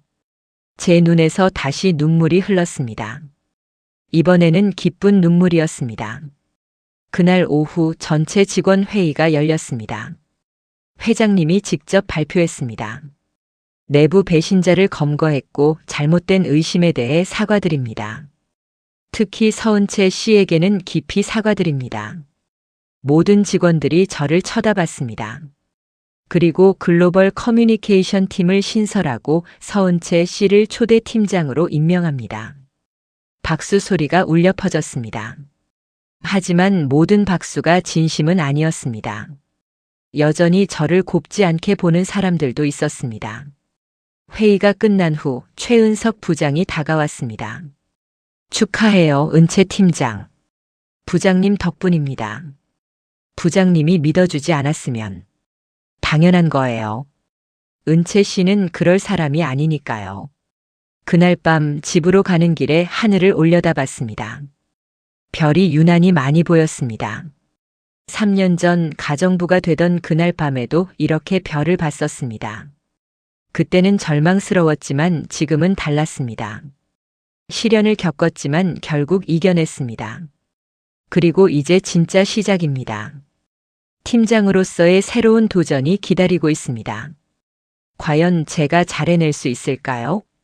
또 다른 시련이 올까요? 하지만 이제는 두렵지 않았습니다. 어떤 어려움이 와도 이겨낼 수 있다는 걸 증명했으니까요. 한 달이 흘렀습니다. 글로벌 커뮤니케이션 팀이 정식으로 출범했고 저는 15층 창가 자리에 있는 새 사무실로 이사했습니다. 한강이 내려다 보이는 멋진 공간이었습니다. 사무실 문에는 제 이름이 새겨진 명패가 붙어 있었습니다. 글로벌 커뮤니케이션 팀 팀장 서은채. 아직도 믿기지 않았습니다. 4개월 전만 해도 걸레를 들고 있던 제가 이제 팀을 이끌고 있다니. 팀원을 뽑는 일부터 시작했습니다. 영어에 능통한 정수민, 중국어 전공자 이현주, 그리고 마케팅 경험이 풍부한 박준호를 영입했습니다. 첫 팀 회의가 열린 날 3명의 팀원들이 저를 존경스러운 눈빛으로 바라봤습니다. 팀장님 잘 부탁드립니다. 서로 배우면서 함께 성장해요. 가정부 출신이라는 편견 없이 순수하게 능력만으로 인정받는 기분이었습니다. 하지만 모든 게 순조로운 건 아니었습니다. 다른 부서에서는 여전히 저를 의심하는 시선들이 있었습니다. 특히 인사팀 김 부장은 노골적으로 불만을 표시했습니다. 서 팀장, 경영회의에 참석하시려면 최소 3년 차는 되어야 하는데요. 규정에 그렇게 나와 있습니까? 규정은 아니지만 관례입니다. 관례. 보이지 않는 벽이었습니다. 하지만 저는 물러서지 않았습니다. 제가 성과로 보여드리겠습니다. 첫 번째 큰 프로젝트가 들어왔습니다. 유럽 5개국 투자자들을 대상으로 한 IR 설명회를 준비하는 일이었습니다. 독일, 프랑스, 이탈리아, 스페인, 네덜란드에서 온 투자자들이 대상이었습니다. 정수민이 자료를 펼쳐놓으며 물었습니다. 팀장님, 모든 나라에 똑같은 프레젠테이션을 써도 될까요? 아니요. 각 나라별로 스타일을 달리해야 해요. 저는 칠판에 5나라를 적었습니다. 독일은 데이터와 구체적인 수치를 중시해요. 감정보다는 사실에 집중하죠. 프랑스는 창의성과 혁신을 강조해야 하고 이탈리아는 관계와 신뢰를 중시합니다. 이현주가 메모하며 물었습니다. 스페인과 네덜란드는요? 스페인은 열정과 비전을 보여줘야 하고 네덜란드는 실용성과 효율성에 초점을 맞춰야 해요. 팀원들이 감탄하는 눈빛으로 저를 바라봤습니다. 2주 동안 밤낮 없이 준비했습니다. 각 나라별로 다른 버전의 프레젠테이션을 만들고 문화적 차이를 반영한 자료를 준비했습니다. 설명회 당일 저는 무대에 섰습니다. 200명이 넘는 투자자들이 객석을 가득 메우고 있었습니다. 처음에는 떨렸습니다. 하지만 마이크를 잡는 순간 자신감이 솟아올랐습니다.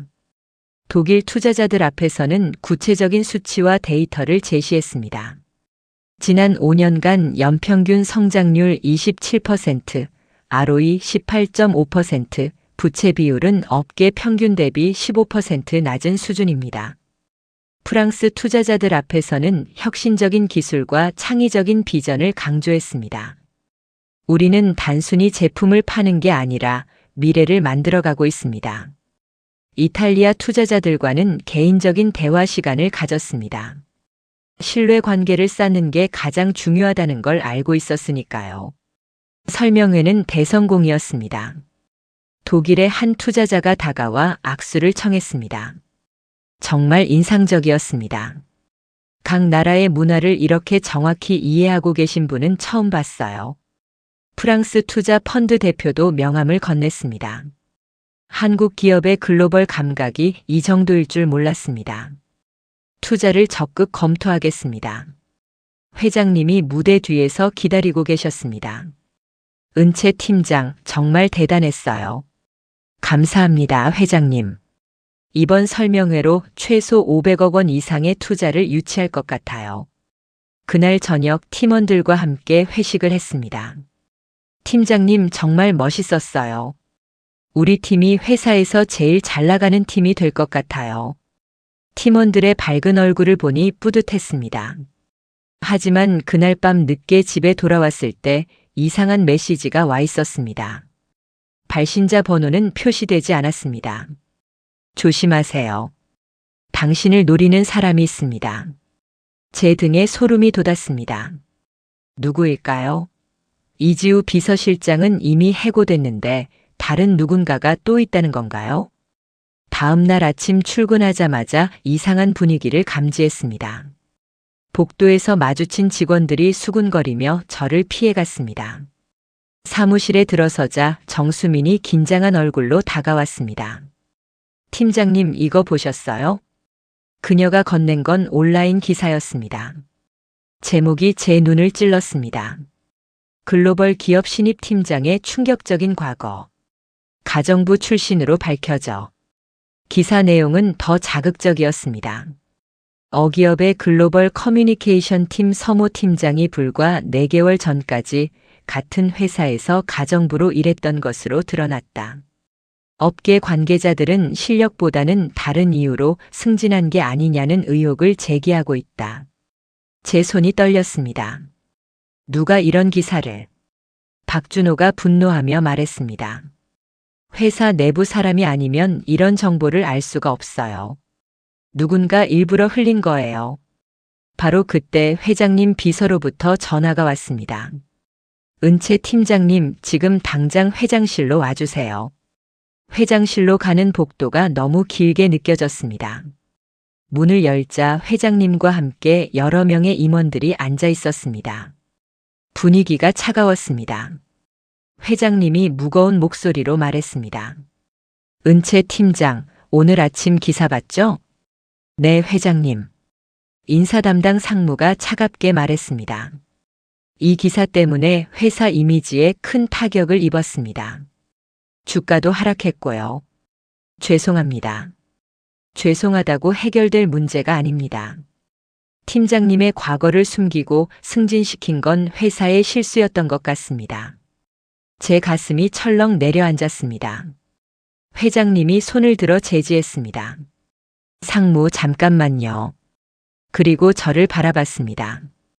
은채 팀장, 솔직히 말해주세요. 가정부 출신이라는 게 부끄러웠습니까? 저는 잠시 생각했습니다. 부끄러웠나요? 처음에는 그랬을지도 모릅니다. 하지만 지금은 아닙니다, 회장님. 네. 처음에는 부끄러웠습니다. 하지만 지금은 자랑스럽습니다. 임원들이 웅성거렸습니다. 저는 계속 말했습니다. 가정부로 일하면서도 포기하지 않았습니다. 새벽에 일어나 공부했고 밤늦게까지 언어를 연습했습니다. 그게 제 진짜 실력입니다. 하지만 회사 이미지가 중요합니까? 아니면 실력이 중요합니까? 제 목소리가 커졌습니다. 지난달 유럽 IR 설명회에서 500억 원 투자를 유치했습니다. 독일, 중국, 일본과의 계약도 제가 성사시켰습니다. 그게 제 가치 아닙니까? 회의실이 조용해졌습니다. 회장님이 천천히 고개를 끄덕였습니다. 맞는 말이에요. 회장님, 인사 담당 상무가 항의했지만 회장님이 손을 들어 제지했습니다. 은채 팀장이 맞아요. 우리는 실력으로 평가해야지 과거로 평가하면 안 됩니다. 회장님이 일어서서 창밖을 바라봤습니다. 오히려 이 기사를 기회로 만듭시다. 은채 팀장의 스토리를 당당하게 공개하는 거예요. 네. 가정부에서 팀장으로. 이건 대한민국 최고의 성공 스토리입니다. 숨길 게 아니라 자랑해야 합니다. 제 눈에서 눈물이 났습니다. 회장님, 은채 팀장 기자회견을 엽시다. 당신의 이야기를 세상에 알리는 거예요. 인사 담당 상무가 반대했습니다. 회장님 위험합니다. 자칫하면 역효과가 날 수도. 아닙니다. 제가 믿는 건 은채 팀장의 진심입니다. 그 진심이 사람들에게도 전달될 거예요. 이틀 후 기자회견장이 마련되었습니다. 수십 명의 기자들이 카메라를 들이대고 있었습니다. 저는 단상에 섰습니다. 손이 떨렸지만 마이크를 잡았습니다. 안녕하세요. 글로벌 커뮤니케이션 팀 서은채 팀장입니다. 플래시가 터졌습니다. 오늘 이 자리는 제 과거를 변명하려는 게 아닙니다. 오히려 자랑스럽게 말하려고 합니다. 기자들이 집중했습니다. 저는 4개월 전까지 이 회사에서 가정부로 일했습니다. 웅성거림이 일었습니다. 부끄럽지 않습니다. 그때도 최선을 다했고 지금도 최선을 다하고 있습니다. 제 목소리는 떨리지 않았습니다. 가정부였다는 게 제 전부가 아닙니다. 5개 국어를 구사하고 국제학을 전공했으며 유럽에서 공부한 경험이 있습니다. 그게 제 진짜 실력입니다. 한 기자가 손을 들었습니다. 하지만 경력 사칭 아닙니까? 아닙니다. 저는 제 학력과 능력을 속인 적이 없습니다. 다만 가정부라는 직업 때문에 기회를 얻지 못했을 뿐입니다. 그럼 지금의 자리는 실력으로 얻은 겁니까? 네. 독일, 중국, 일본과의 중요한 계약을 성사시켰고 유럽 투자자들로부터 500억 원을 유치했습니다. 그게 제 답입니다. 기자회견이 끝난 후 반응은 폭발적이었습니다. 온라인에는 제 이야기가 퍼졌고 댓글들이 달렸습니다. 진짜 대단하다. 포기하지 않은 게. 가정부가 뭐가 부끄러워? 오히려 더 존경스럽다. 실력으로 인정받는 사회, 이게 맞는 거다. 물론 악플도 있었습니다. 하지만 저는 신경 쓰지 않았습니다. 회사 분위기도 달라졌습니다. 복도에서 만난 직원들이 먼저 인사를 건넸습니다. 팀장님 기자회견 봤어요. 정말 멋있었어요. 저도 팀장님처럼 되고 싶어요. 최은석 부장이 다가왔습니다. 은채 팀장 정말 자랑스러워요. 부장님 덕분입니다. 아니에요. 은채 팀장의 용기 덕분이에요. 그날 밤 집으로 가는 길에 별을 올려다봤습니다. 더 이상 숨기지 않아도 되었습니다. 제 과거를 부끄러워하지 않아도 되었습니다. 하지만 마음 한구석에서는 여전히 불안했습니다. 누군가 제 정보를 언론에 흘렸습니다. 그 배후는 아직 밝혀지지 않았습니다. 과연 누구일까요? 그리고 다음에는 어떤 공격이 올까요? 저는 알 수 없었습니다. 하지만 이제는 두렵지 않았습니다. 어떤 공격이 와도 저는 이겨낼 수 있으니까요. 기자회견 이후 3주가 지났습니다. 제 이야기는 예상 밖의 반향을 일으켰습니다. 여러 방송사에서 인터뷰 요청이 들어왔고 취업 준비생들 사이에서는 희망의 아이콘이 되었습니다. 하지만 저는 조용히 제 일에 집중했습니다. 글로벌 커뮤니케이션 팀은 회사의 핵심 부서로 자리 잡았고 해외 업무의 대부분이 저희 팀을 거쳐갔습니다. 어느 날 오후 회장님이 긴급하게 저를 부르셨습니다. 은채 팀장, 다음 주에 중동 출장을 가야 할 것 같아요. 중동이요? 두바이에서 열리는 글로벌 투자 포럼에 참석해야 해요. 아랍 국가들의 주요 투자자들이 모이는 자리죠.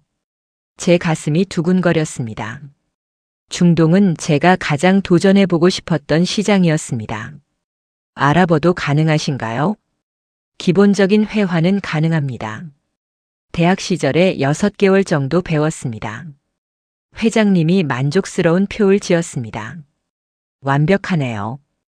이번 출장이 성공하면 우리 회사의 중동 진출이 확정될 거예요. 일주일 후 저는 두바이행 비행기에 올랐습니다.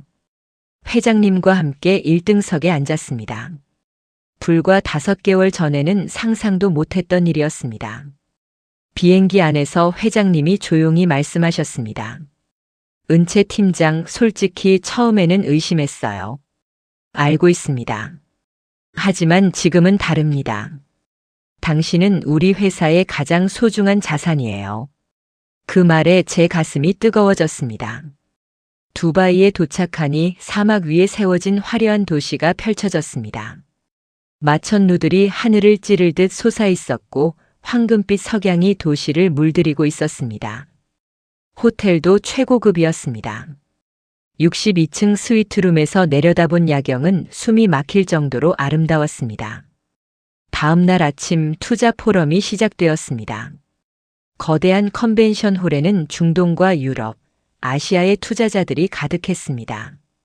수천 명이 넘는 사람들이었습니다. 저희 회사의 발표 순서가 왔습니다.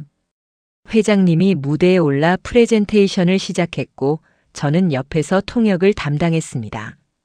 아랍어, 영어, 한국어를 자유롭게 오가며 정확하게 전달했습니다. 하지만 중요한 순간에 문제가 생겼습니다. 현지 파트너사의 아메드 대표가 갑자기 불쾌한 표정을 지었습니다. 회장님이 계약 조건을 설명하는 중이었는데 뭔가 잘못 이해하신 것 같았습니다. 이것은 우리를 무시하는 조건입니다. 아메드 대표가 아랍어로 화를 냈습니다. 아닙니다. 그런 뜻이 아닙니다. 저는 급하게 중재에 나섰습니다. 하지만 오해는 쉽게 풀리지 않았습니다. 분위기가 급격히 차가워졌고 다른 투자자들도 수군거리기 시작했습니다. 회장님이 당황해서 저를 바라봤습니다. 저는 재빨리 상황을 파악했습니다. 중동 문화에서는 상대방의 체면과 존중이 가장 중요합니다. 회장님의 표현이 너무 직설적이어서 무례하게 들렸던 것입니다. 잠깐 휴식 시간을 가지면 안 될까요? 저는 조심스럽게 제안했고 회장님이 동의했습니다. 휴식 시간에 저는 아메드 대표에게 다가갔습니다. 대표님, 혹시 어느 부분이 불편하셨습니까? 계약 조건이 너무 일방적입니다. 우리를 동등한 파트너로 보지 않는 것 같습니다. 아닙니다. 회장님의 의도가 잘못 전달된 것 같습니다. 오히려 대표님의 회사를 매우 존경하고 계십니다. 저는 중동식 비즈니스 예절에 맞춰 설명했습니다. 저희는 동등한 파트너십을 원합니다. 함께 성장하고 서로 존중하는 관계를 만들고 싶습니다. 아메드 대표의 표정이 조금씩 부드러워졌습니다. 그렇다면 다시 이야기해 봅시다. 회의가 재개되었고 저는 회장님께 조언했습니다.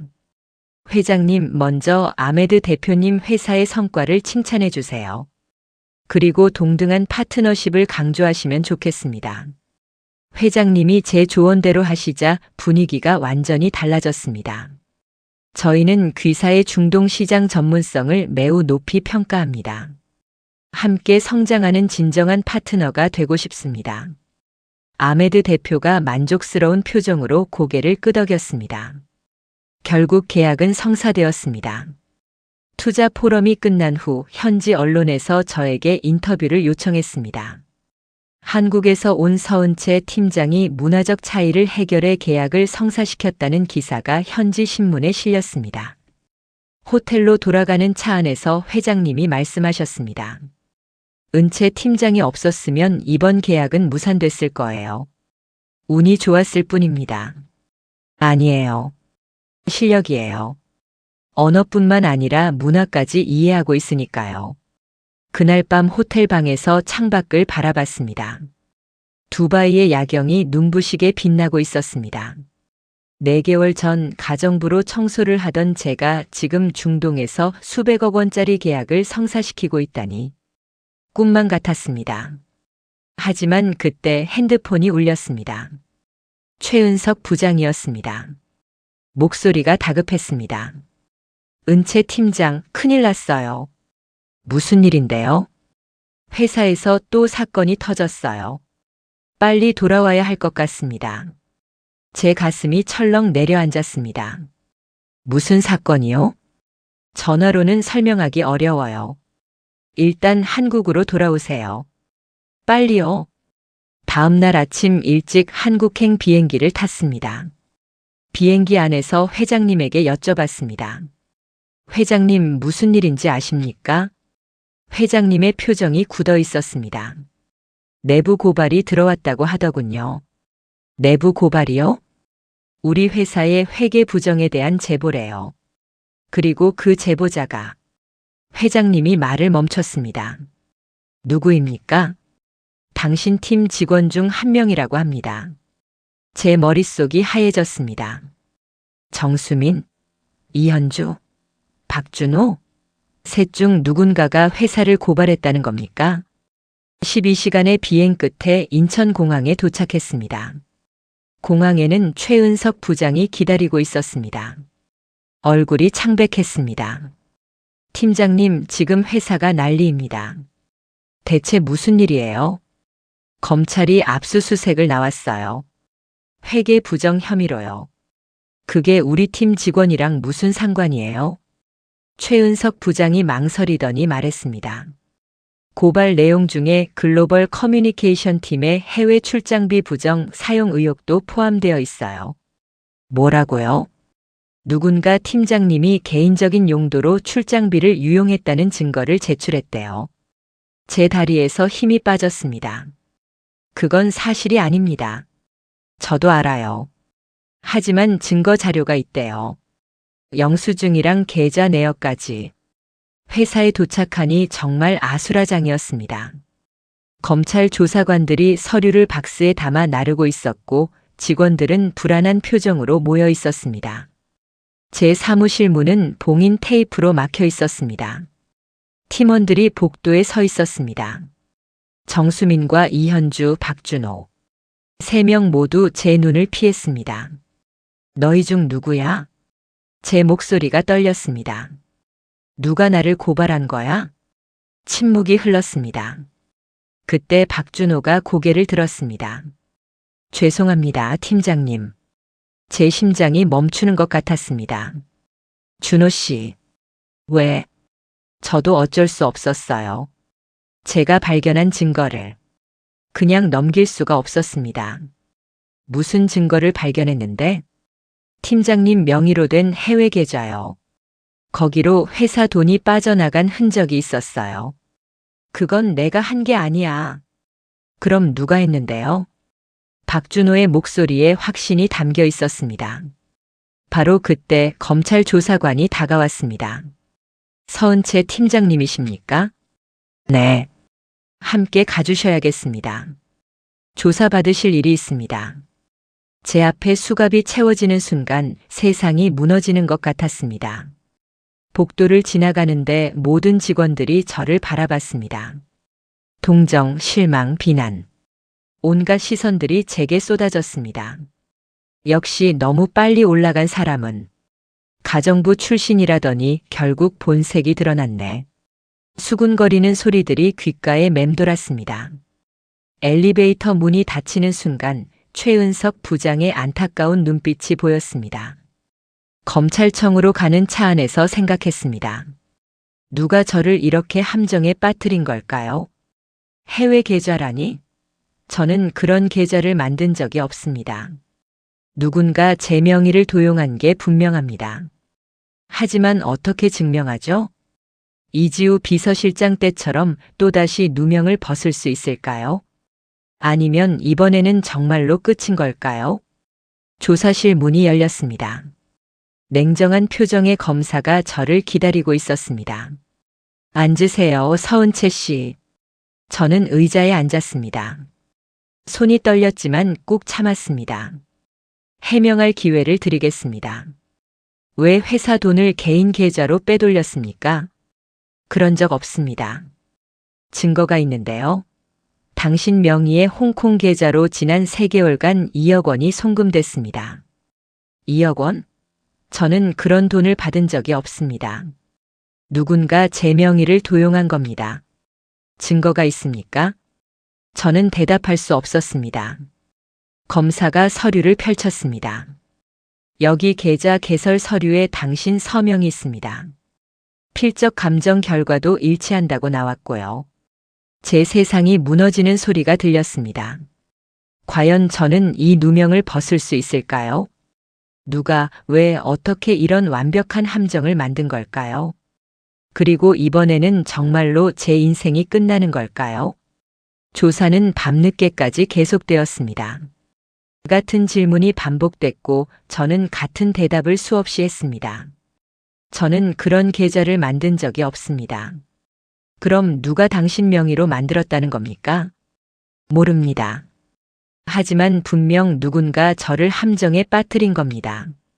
검사는 믿지 않는 표정이었습니다. 밤 11시가 되어서야 조사가 끝났습니다. 일단 귀가 좋지 합니다. 하지만 출국은 금지고 추가 조사에 응해야 합니다. 집으로 가는 택시 안에서 핸드폰을 켰습니다. 수십 통의 부재중 전화와 메시지가 쌓여 있었습니다. 친구 수진이었습니다. 은채야, 뉴스 봤어. 괜찮아? 전화 좀 해. 부모님이었습니다. 은채야, 엄마야. 무슨 일이야? 뉴스에 내 이름이. 최은석 부장이었습니다. 팀장님, 저는 믿습니다. 꼭 진실을 밝혀내세요. 하지만 한 통의 메시지가 제 눈을 사로잡았습니다. 발신자 번호가 표시되지 않은 메시지였습니다.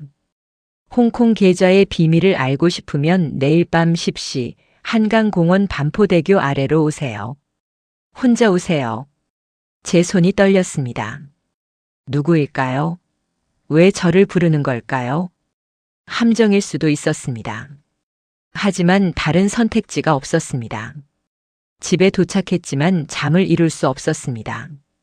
천장만 멍하니 바라보며 생각했습니다. 누가 저를 이렇게 완벽하게 함정에 빠뜨린 걸까요? 제 서명까지 위조하고 해외 계좌까지 만들고. 이건 보통 사람이 할 수 있는 일이 아닙니다. 조직적이고 계획적인 범죄였습니다. 다음 날 아침 회사에서 연락이 왔습니다. 서은채 팀장님, 조사가 끝날 때까지 자택 대기 명령이 내려졌습니다. 해고는 아니었지만 사실상 정직이었습니다. 온라인 뉴스는 제 이야기로 도배되어 있었습니다. 가정부 출신 신데렐라의 추락, 횡령 혐의로 검찰 조사, 성공 스토리는 거짓이었나? 회계 부정 의혹. 댓글들은 더 잔인했습니다. 역시 밑바닥 출신은 믿을 수 없어. 가정부 근성이 나온 거지. 처음부터 수상했어. 너무 빨리 올라갔잖아. 하지만 다른 댓글들도 있었습니다. 아직 확정된 것도 아닌데 왜 마녀 사냥을 해? 무죄 추정의 원칙은 어디 갔어? 누가 봐도 누명인 것 같은데. 저녁 9시 저는 집을 나섰습니다. 검은색 후드티를 입고 모자를 깊이 눌렀었습니다. 한강공원으로 가는 지하철 안에서 계속 주위를 살폈습니다. 누가 저를 미행하고 있는 건 아닐까? 밤 10시 반포대교 아래에 도착했습니다. 한강의 야경이 아름다웠지만 저는 그럴 여유가 없었습니다. 주변에는 몇 명의 조깅하는 사람들만 있었습니다. 10분이 지났습니다. 아무도 나타나지 않았습니다. 혹시 장난이었을까? 아니면 저를 시험하는 걸까? 바로 그때 누군가 제 뒤에서 말했습니다. 서은채 팀장님이시죠? 뒤돌아보니 마스크를 쓴 남자가 서 있었습니다. 키가 크고 마른 체격이었습니다. 당신은 누구죠? 그건 중요하지 않습니다. 중요한 건 제가 당신을 도울 수 있다는 겁니다. 왜 저를 도와요? 무슨 목적이죠? 남자가 봉투를 하나 건넸습니다. 이 안에 홍콩 계좌를 누가 만들었는지에 대한 증거가 있습니다. 제 손이 떨렸습니다. 누가 만들었는데요? 직접 보세요. 하지만 조심하세요. 상대는 당신이 생각하는 것보다 훨씬 위험한 사람입니다. 대체 누군데요? 남자가 주위를 살피더니 조용히 말했습니다. 회사 내부의 누군가입니다. 그리고 당신을 제거하려는 이유는 당신이 알게 될 비밀 때문입니다. 무슨 비밀이요? 봉투를 열어보면 알게 될 겁니다. 남자가 돌아서려는 순간 저는 그의 팔을 붙잡았습니다. 잠깐만요. 당신은 왜 저를 돕는 거예요? 무슨 이득이 있죠? 남자가 마스크 너머로 저를 바라봤습니다. 이득은 없습니다. 다만 양심이 있을 뿐이죠. 그리고 그는 어둠 속으로 사라졌습니다. 저는 벤치에 앉아 봉투를 열었습니다. 안에는 서류 몇 장과 USB가 들어 있었습니다. 서류를 읽는 순간 제 온몸이 얼어붙었습니다. 홍콩 계좌는 제가 만든 게 아니었습니다. 누군가 제 명의를 도용해서 만들었고 그 사람은 박준호였습니다. 제 팀원, 제가 믿었던 사람이었습니다. 하지만 더 충격적인 건 그 다음이었습니다. 박준호는 혼자가 아니었습니다. 서류에는 박준호와 어떤 사람의 통화 내역이 적혀 있었습니다. 그 사람의 이름을 보는 순간 제 머릿속이 하얘졌습니다. 최은석 부장이었습니다. 제가 그토록 믿었던 유일하게 제 편이라고 생각했던 사람. 아니야. 이건 거짓말이야. 하지만 증거는 명확했습니다. 통화 녹음 파일도 있었습니다. USB를 노트북에 꽂아 재생했습니다. 부장님, 정말 이렇게 해도 되는 겁니까? 박준호의 목소리였습니다. 선택의 여지가 없어. 서은채를 제거하지 않으면 우리 계획이 물거품이 돼. 최은석 부장의 목소리였습니다. 하지만 팀장님은 아무 잘못도 없는데. 잘못이 있고 없고가 중요한 게 아니야. 그녀가 너무 많이 알게 됐어. 회사의 비밀을. 녹음은 거기서 끊겼습니다. 제 손에서 노트북이 떨어질 뻔했습니다. 회사의 비밀? 무슨 비밀이죠? 그리고 왜 그 비밀 때문에 저를 제거하려는 걸까요? 저는 봉투 안을 다시 뒤졌습니다. 마지막 서류가 나왔습니다. 그것은 회사의 비밀 계좌 목록이었습니다. 수십 개의 해외 계좌가 나열되어 있었고 총액은 3천억 원이 넘었습니다. 그리고 그 계좌들의 관리자 명단에는 회장님의 이름이 있었습니다. 최은석 부장의 이름도 있었습니다. 그리고 인사 담당 상무를 비롯한 여러 임원들의 이름도 있었습니다.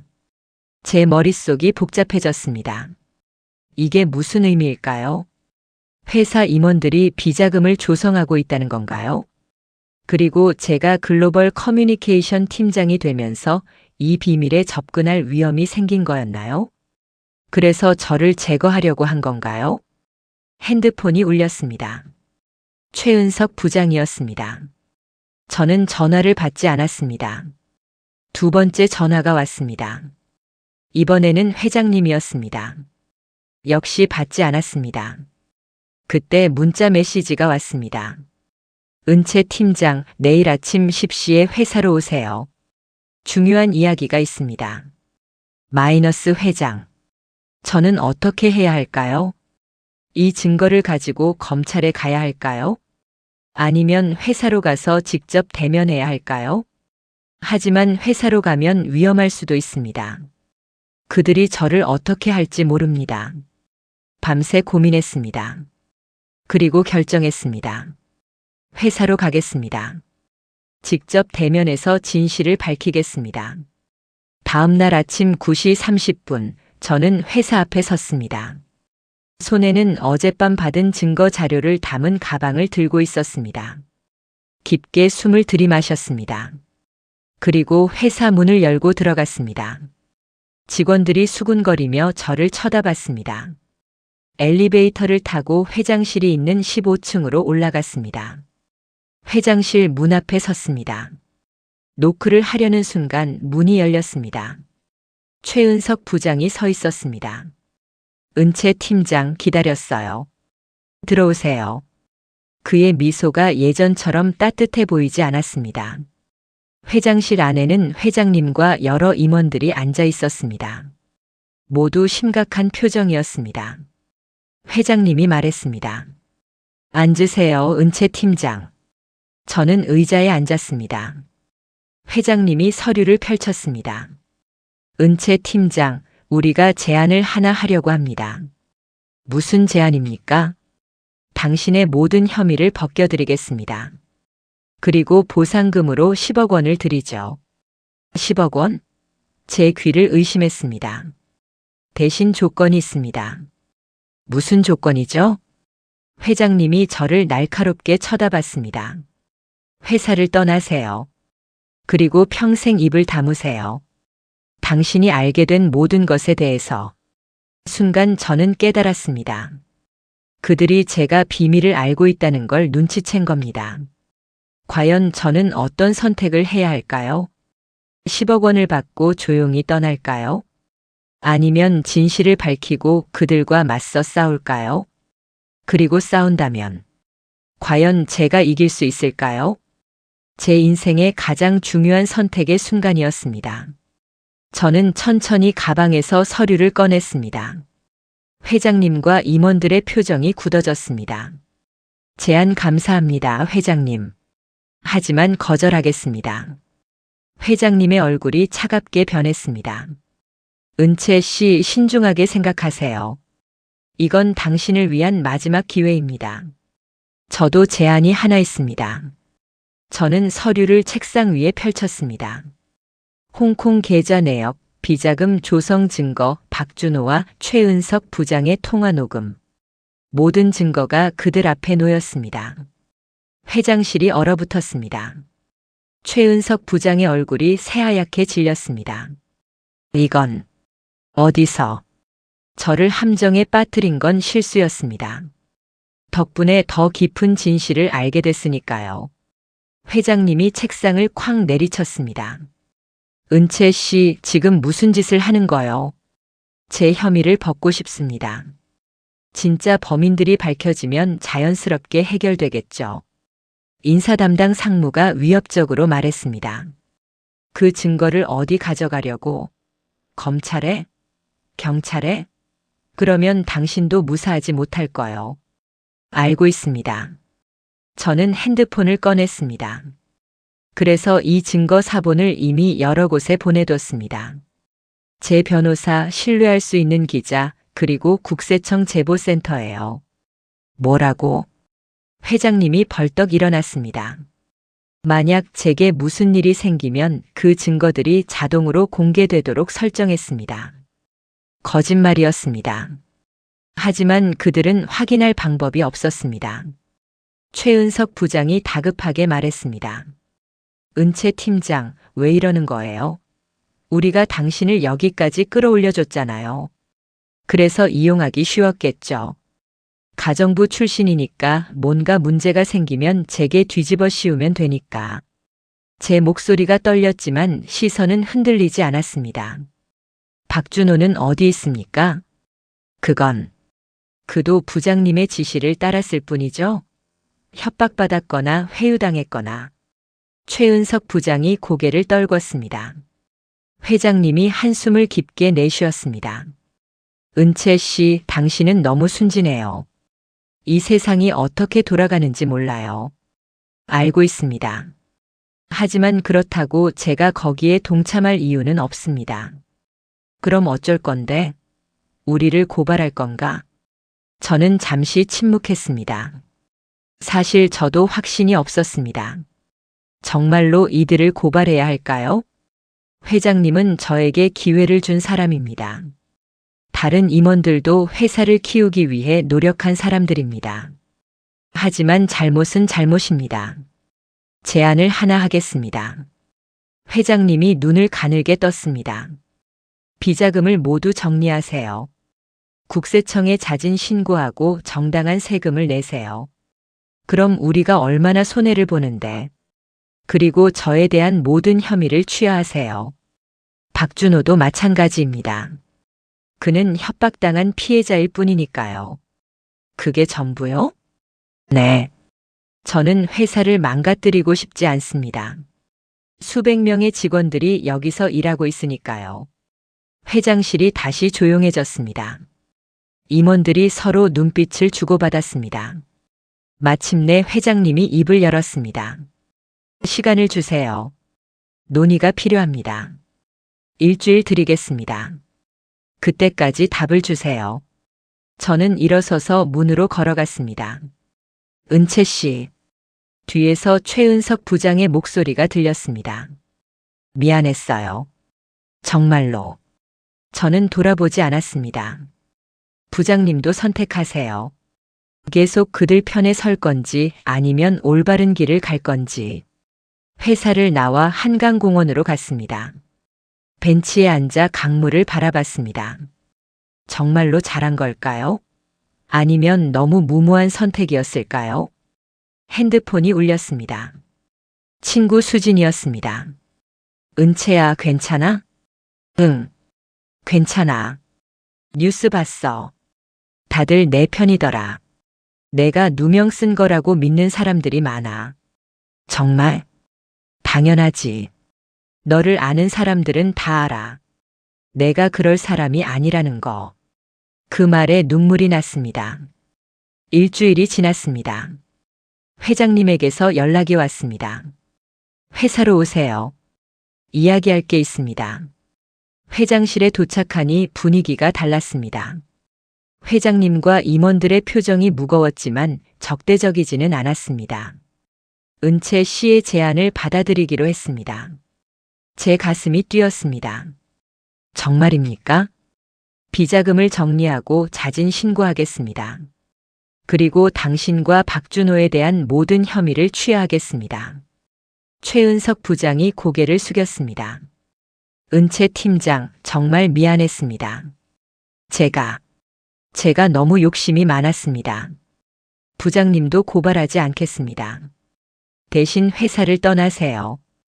그가 고개를 끄덕였습니다. 회장님이 말을 이었습니다. 그리고 은채 씨, 당신은 계속 우리 회사에서 일해주세요. 회장님, 우리에게 필요한 건 당신 같은 사람입니다. 정직하고 용기 있는 사람. 저는 한참을 생각했습니다. 이 회사에서 계속 일할 수 있을까요? 이 사람들을 믿을 수 있을까요? 조건이 하나 있습니다. 말씀하세요. 투명 경영위원회를 만들어주세요. 그리고 제가 그 위원장을 맡겠습니다. 회장님이 놀란 표정을 지었습니다.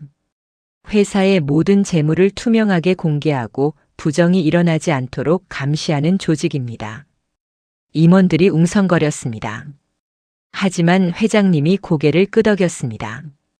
좋습니다. 그렇게 하죠. 3개월 후 검찰 조사는 종결되었습니다. 제 혐의는 모두 무죄로 판명됐고 박준호도 협박에 의한 범행으로 기소유예 처분을 받았습니다. 회사는 국세청에 자진 신고했고 막대한 세금을 냈습니다. 하지만 정직한 기업으로 거듭나겠다는 의지를 인정받아 오히려 투자자들의 신뢰를 얻었습니다. 최은석 부장은 회사를 떠났습니다. 마지막 날 그가 제게 말했습니다. 은채 팀장, 당신이 옳았어요. 저는 언젠가 제 잘못을 바로잡을 기회가 오길 바랍니다. 박준호는 팀으로 돌아왔습니다. 처음에는 어색했지만 그도 피해자였다는 걸 알았기에 받아들였습니다. 어느 날 회사 전체 조회가 열렸습니다. 회장님이 단상에 올라 말씀하셨습니다. 여러분, 오늘 중요한 발표가 있습니다. 전 직원이 숨을 죽였습니다. 투명경영위원회가 공식 출범했습니다. 그리고 위원장으로 서은채 부사장을 임명합니다. 부사장, 제 귀를 의심했습니다. 박수 소리가 터져 나왔습니다. 회장님이 저를 단상으로 불렀습니다. 떨리는 다리로 단상에 올라갔습니다. 수백 명의 직원들이 저를 바라보고 있었습니다. 감사합니다, 여러분. 제 목소리가 울렸습니다. 6개월 전 저는 이 회사에서 가정부로 일했습니다. 웅성거림이 일었습니다. 부끄럽지 않습니다. 오히려 자랑스럽습니다. 그때도 최선을 다했고 지금도 최선을 다하고 있으니까요. 앞으로도 정직하게, 투명하게 일하겠습니다. 여러분과 함께 더 나은 회사를 만들겠습니다. 우레와 같은 박수가 터져 나왔습니다. 그날 저녁 친구 수진이와 함께 저녁을 먹었습니다.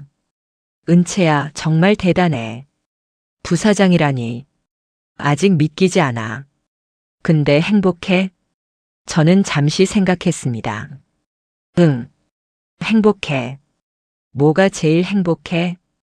내가 나답게 살 수 있다는 거. 더 이상 숨기지 않아도 된다는 거.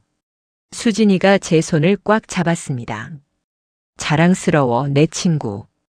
집으로 돌아오는 길 하늘을 올려다봤습니다. 별들이 반짝이고 있었습니다. 6개월 전 가정부로 이 거리를 걸을 때도 같은 별을 봤습니다. 하지만 지금은 다릅니다. 더 이상 숨지 않아도 됩니다. 부끄러워하지 않아도 됩니다. 집에 도착해 거울을 봤습니다. 32살의 여자가 서 있었습니다. 가정부였던 여자. 그리고 이제는 부사장인 여자. 하지만 변한 건 직함뿐입니다. 제 안의 본질은 변하지 않았습니다. 꿈을 포기하지 않는 사람, 정직하게 사는 사람, 용기 있는 사람. 그게 바로 저 서은채였습니다.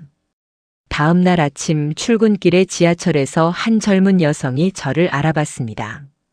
저기, 혹시 서은채 부사장님이신가요? 네, 그런데요. 저 취준생인데요. 팀장님 이야기 듣고 정말 용기 얻었어요. 저도 포기하지 않고 계속 도전하려고요. 그녀의 눈빛이 반짝였습니다. 당신도 충분히 할 수 있어요. 포기하지 마세요. 그녀가 환하게 웃으며 고개를 숙였습니다. 사무실에 도착하니 책상 위에 화분이 하나 놓여 있었습니다. 카드가 붙어 있었습니다. 은채 팀장님, 아니 부사장님께 그동안 못했던 말 전합니다. 존경합니다. 마이너스 정수민, 이현주, 박준호 일동. 제 눈에서 눈물이 났습니다. 창밖으로 한강이 보였습니다. 흐르는 강물처럼 제 인생도 계속 흘러가고 있었습니다. 어떤 장애물이 와도 어떤 함정이 와도 결국 앞으로 나아갑니다. 왜냐하면 저는 포기하지 않으니까요. 가정부에서 통역사로, 통역사에서 팀장으로, 팀장에서 부사장으로. 하지만 진짜 중요한 건 직함이 아니었습니다. 제가 누구인지, 어떻게 살아가는지, 그게 진짜 중요한 거였습니다. 그리고 저는 이제 압니다. 새로운 시작은 언제나 가능하다는 것을. 당신이 누구든 어디에서 시작하든 포기하지 않는다면 꿈을 이룰 수 있다는 것을. 저 서은채가 그 증명입니다. 가정부 출신 부사장. 이제 이 말이 부끄럽지 않습니다. 오히려 자랑스럽습니다. 왜냐하면 이건 제 진짜 이야기니까요.